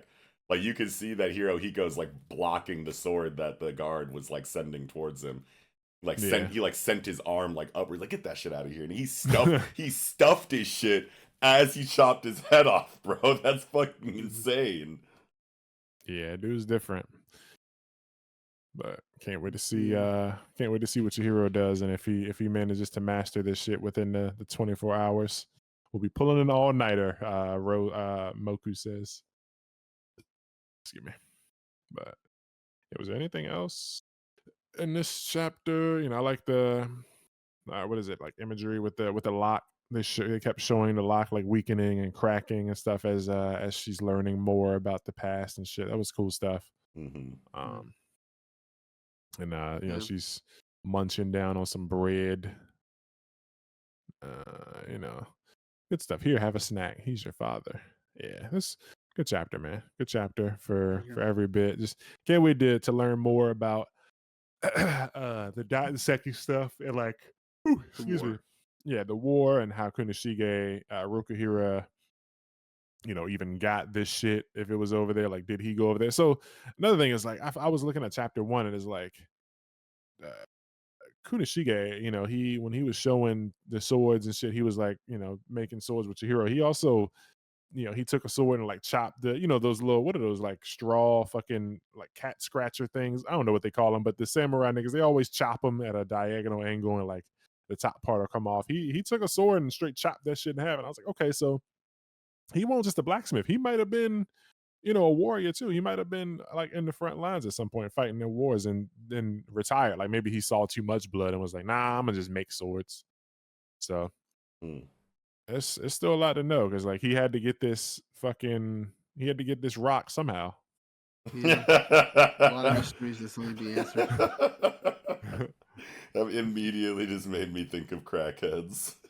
Yeah, fucking what's the show called? Chappelle Show? No, Snowfall. Oh, Snowfall, yeah. Yeah, it's funny as hell. She drew a picture. She's like, "Look, I drew you, Dad." He's like, "God, I can't see." She's like, "Fuck, I'm blind." Yeah, I was like, "Oh." It's like, "Oh, right." Yeah, it's a good chapter, man. Okazono's got it, man. Yeah, he really killing it. He's a really fucking good storyteller, man. Yeah, in like all the areas that matter, he's doing it. Yeah, and to think everything started off with a meme. Yeah, and it irritates me because I mean, like I feel like he was always locked in, honestly. No, like 100%. I mean, yeah, I mean, shit. I honestly like. I feel like a reread of Kagurabachi is going to be really strong. I feel like whatever, like whatever, like made the beginning feel like weird or whatever. I feel like was like I want to say 90% the audience's fault. Honestly, like I feel like this shit has like been good from chapter 1, and I feel like the longer the story goes on, will only make the beginning of the manga like that much stronger. I feel like it's one of those kind of series. Yeah, because you gotta imagine people who pick this story up in like 2 years, they're not gonna know about the fucking best new gen memes. They're not gonna know about all the stupid, goofy shit. They're just gonna read the series and they're gonna like it. I don't think anyone's gonna be like, oh wow, it wasn't good until like 6 chapters. Like they're gonna like it, and they're not gonna have any clue that like all that stupid Twitter stuff happened. Yeah, like I feel like this shit is just good as fuck, and it's one of those ones where. I don't know. It's got everything that I come to Battle Shonen for, personally. You know what I mean? Yeah. And the longer it goes on, the stronger those areas, become. And I just can't wait until, we're like 100+ chapters into this shit, man. Like, yeah, we're at 66. And the art's only going to keep getting better, too, man. Fuck, dude. So much fun. God, this shit is it. Yeah, it's already just getting more gooder by the week, so yeah, can't wait, man. I feel like we're at chapter 66 now, February 4, so I feel like probably by the end of the year, at Jump Festa, we'll probably be seeing an anime announcement with this. I foresee, Jump Festa December, get an anime announcement, and like maybe season 1 take place like summer of 2026 or some shit. Maybe that's my prediction, because sky's the limit. I don't see it slowing down. Not at all. Yeah, Bro know what he I'm doing. here for it. Yeah. Bro young. He's still young too. He like 22, 24 or some shit, bro. Bro got energy, dog. The Japanese are so fucking different, man. Like, I know. God, I don't know how they do it. I don't know either. Yeah, they feeding them something different over there, but for real, something in the air, something in the water. Yeah. They don't got a whole bunch of fucking like aspartame and like weird fucking ultra processed food corroding their fucking brains and shit. Their pineal glands are pumping at maximum potency as they fucking write these crazy ass stories. Yeah, like this the details and shit is really, really good. Like I just noticed, like I'm just looking at Hirohiko's like fingers on this page as he's slicing, and like you can see that like he's moving so fast the fucking line on his like fingernail is like distorted and shit. On when he slices dude with the hairpin. Oh, you can see like the Mhm. line breaks and shit. It's like it's just cool details and stuff. Sword just fucking man. This is gonna be cool. I can't wait, man. I personally don't think he's gonna fight Chihiro anytime soon. I feel like something's gonna happen. Maybe they all split up or something because like you gotta get this girl out of here. They come across each other like, oh, we meet again, fuck nigga, and then it just like gets separated for some other. Like, I'll see you next time. Don't even worry about it. Yeah, maybe Chihiro's like, I can't deal with you right now, and he's like fucking escorting the girl out of here or whatever, while Hirohiko's like fighting a bunch of fucking guards and shit. Yeah, he's like, no, come back and fight me. It's like, nah, bro. See you never, dog.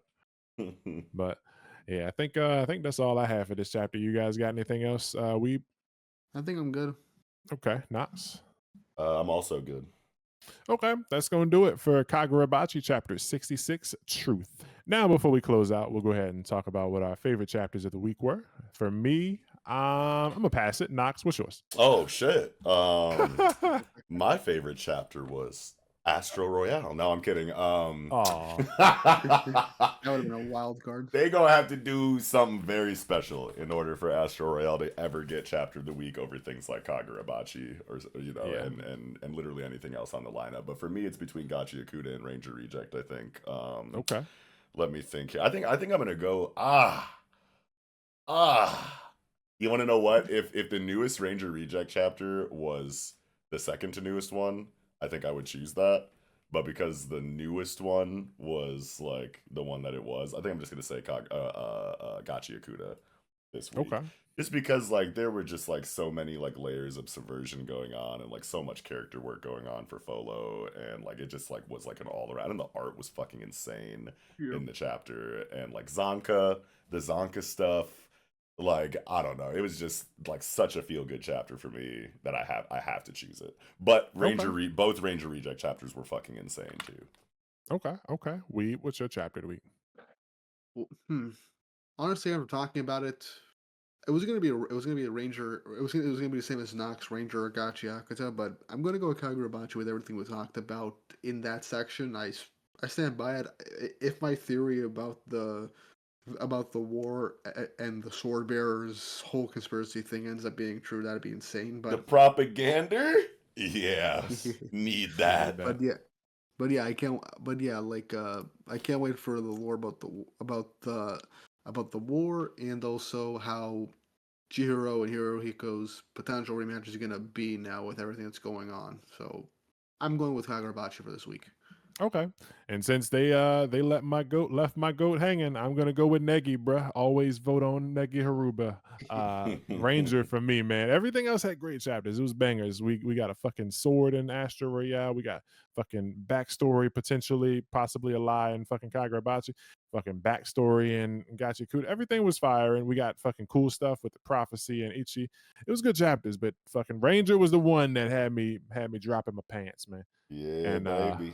Yeah, that shit was real, and I can't wait to see the next chapter. Everything that we talked about today is going to have fire chapters in the next couple of days, so really looking forward to that. So that is our personal favorite chapters of the week.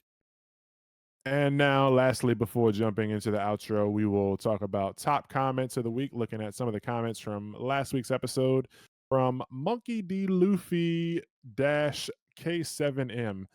Theory: eyes are a special clan trait, meaning the Rokuhiras were an enemy to the government during the Seitei War. Chihiro's mom was either a normal human that Rokuhira switched sides to be with, forging blades to not be slaughtered, or he switched to protect his whole clan, forsaking the other clan, so he would not be seen as a traitor to the clans, but a hero to regular humans. I like it, I and don't know I how I hope. feel about Special Eyed Clan in Yeah, Kagurabachi, to be honest with you. Yeah, they just have good eyesight.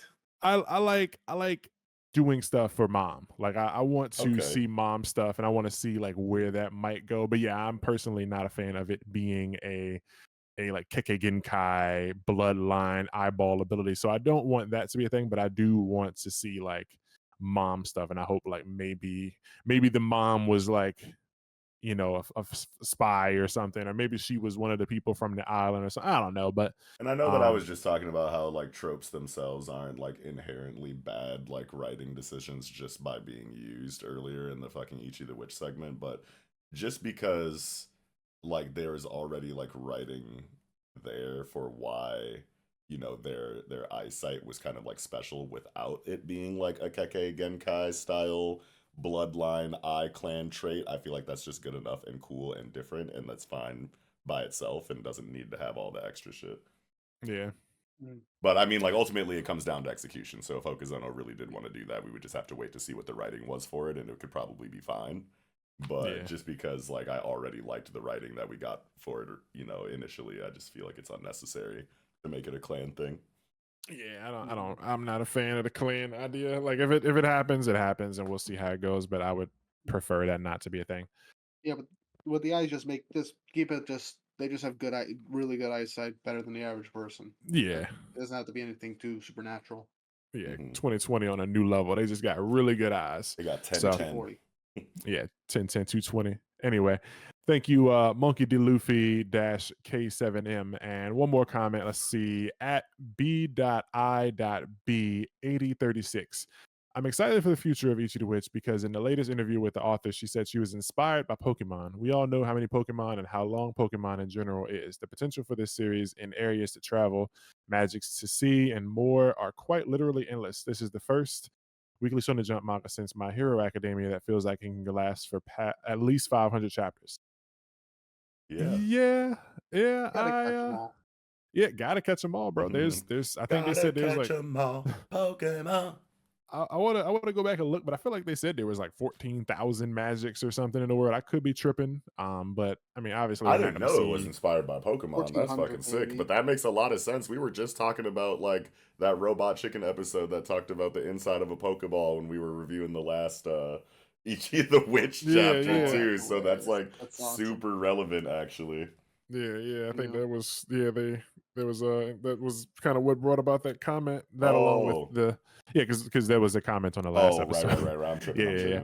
So yeah, I mean it makes sense. It all falls in line. But yeah, I mean that's cool. Everyone loves Pokemon, and magics are cool. We get that inner domain. I hope to see more of it. And yeah, I would love for this to be a series that sticks around for a long time. I don't know. The thing is like Osamu Nishi is already writing Iruma, and I feel like that is going to be guaranteed at least 500 chapters. So it's like, damn, is she really got it in her to cook fucking another 500 chapter series at the same time? Guess we'll wait and Never see. know. Yep, but I think that's going to do it for comments this time. And that brings us to the end of episode 16 of the Shonen Post podcast. If you made it this far, thank you for watching. Please smash the like button, drop kick the subscribe button, and drop some comments down below. Keep an eye on the community tab and our Twitters and stuff like that for updates and news. And we'll be posting, for people that missed this section for the comments of the week, we'll be posting comments of the week there, or top comments. And just anything else. Let us know what you thought. And if you agree or disagree with anything we said, and just do the usual things. Share this with your friends, tweet it if you see us tweeting it, retweet it, all that good stuff. Anyway, that is gonna be it. Thanks for watching. See you.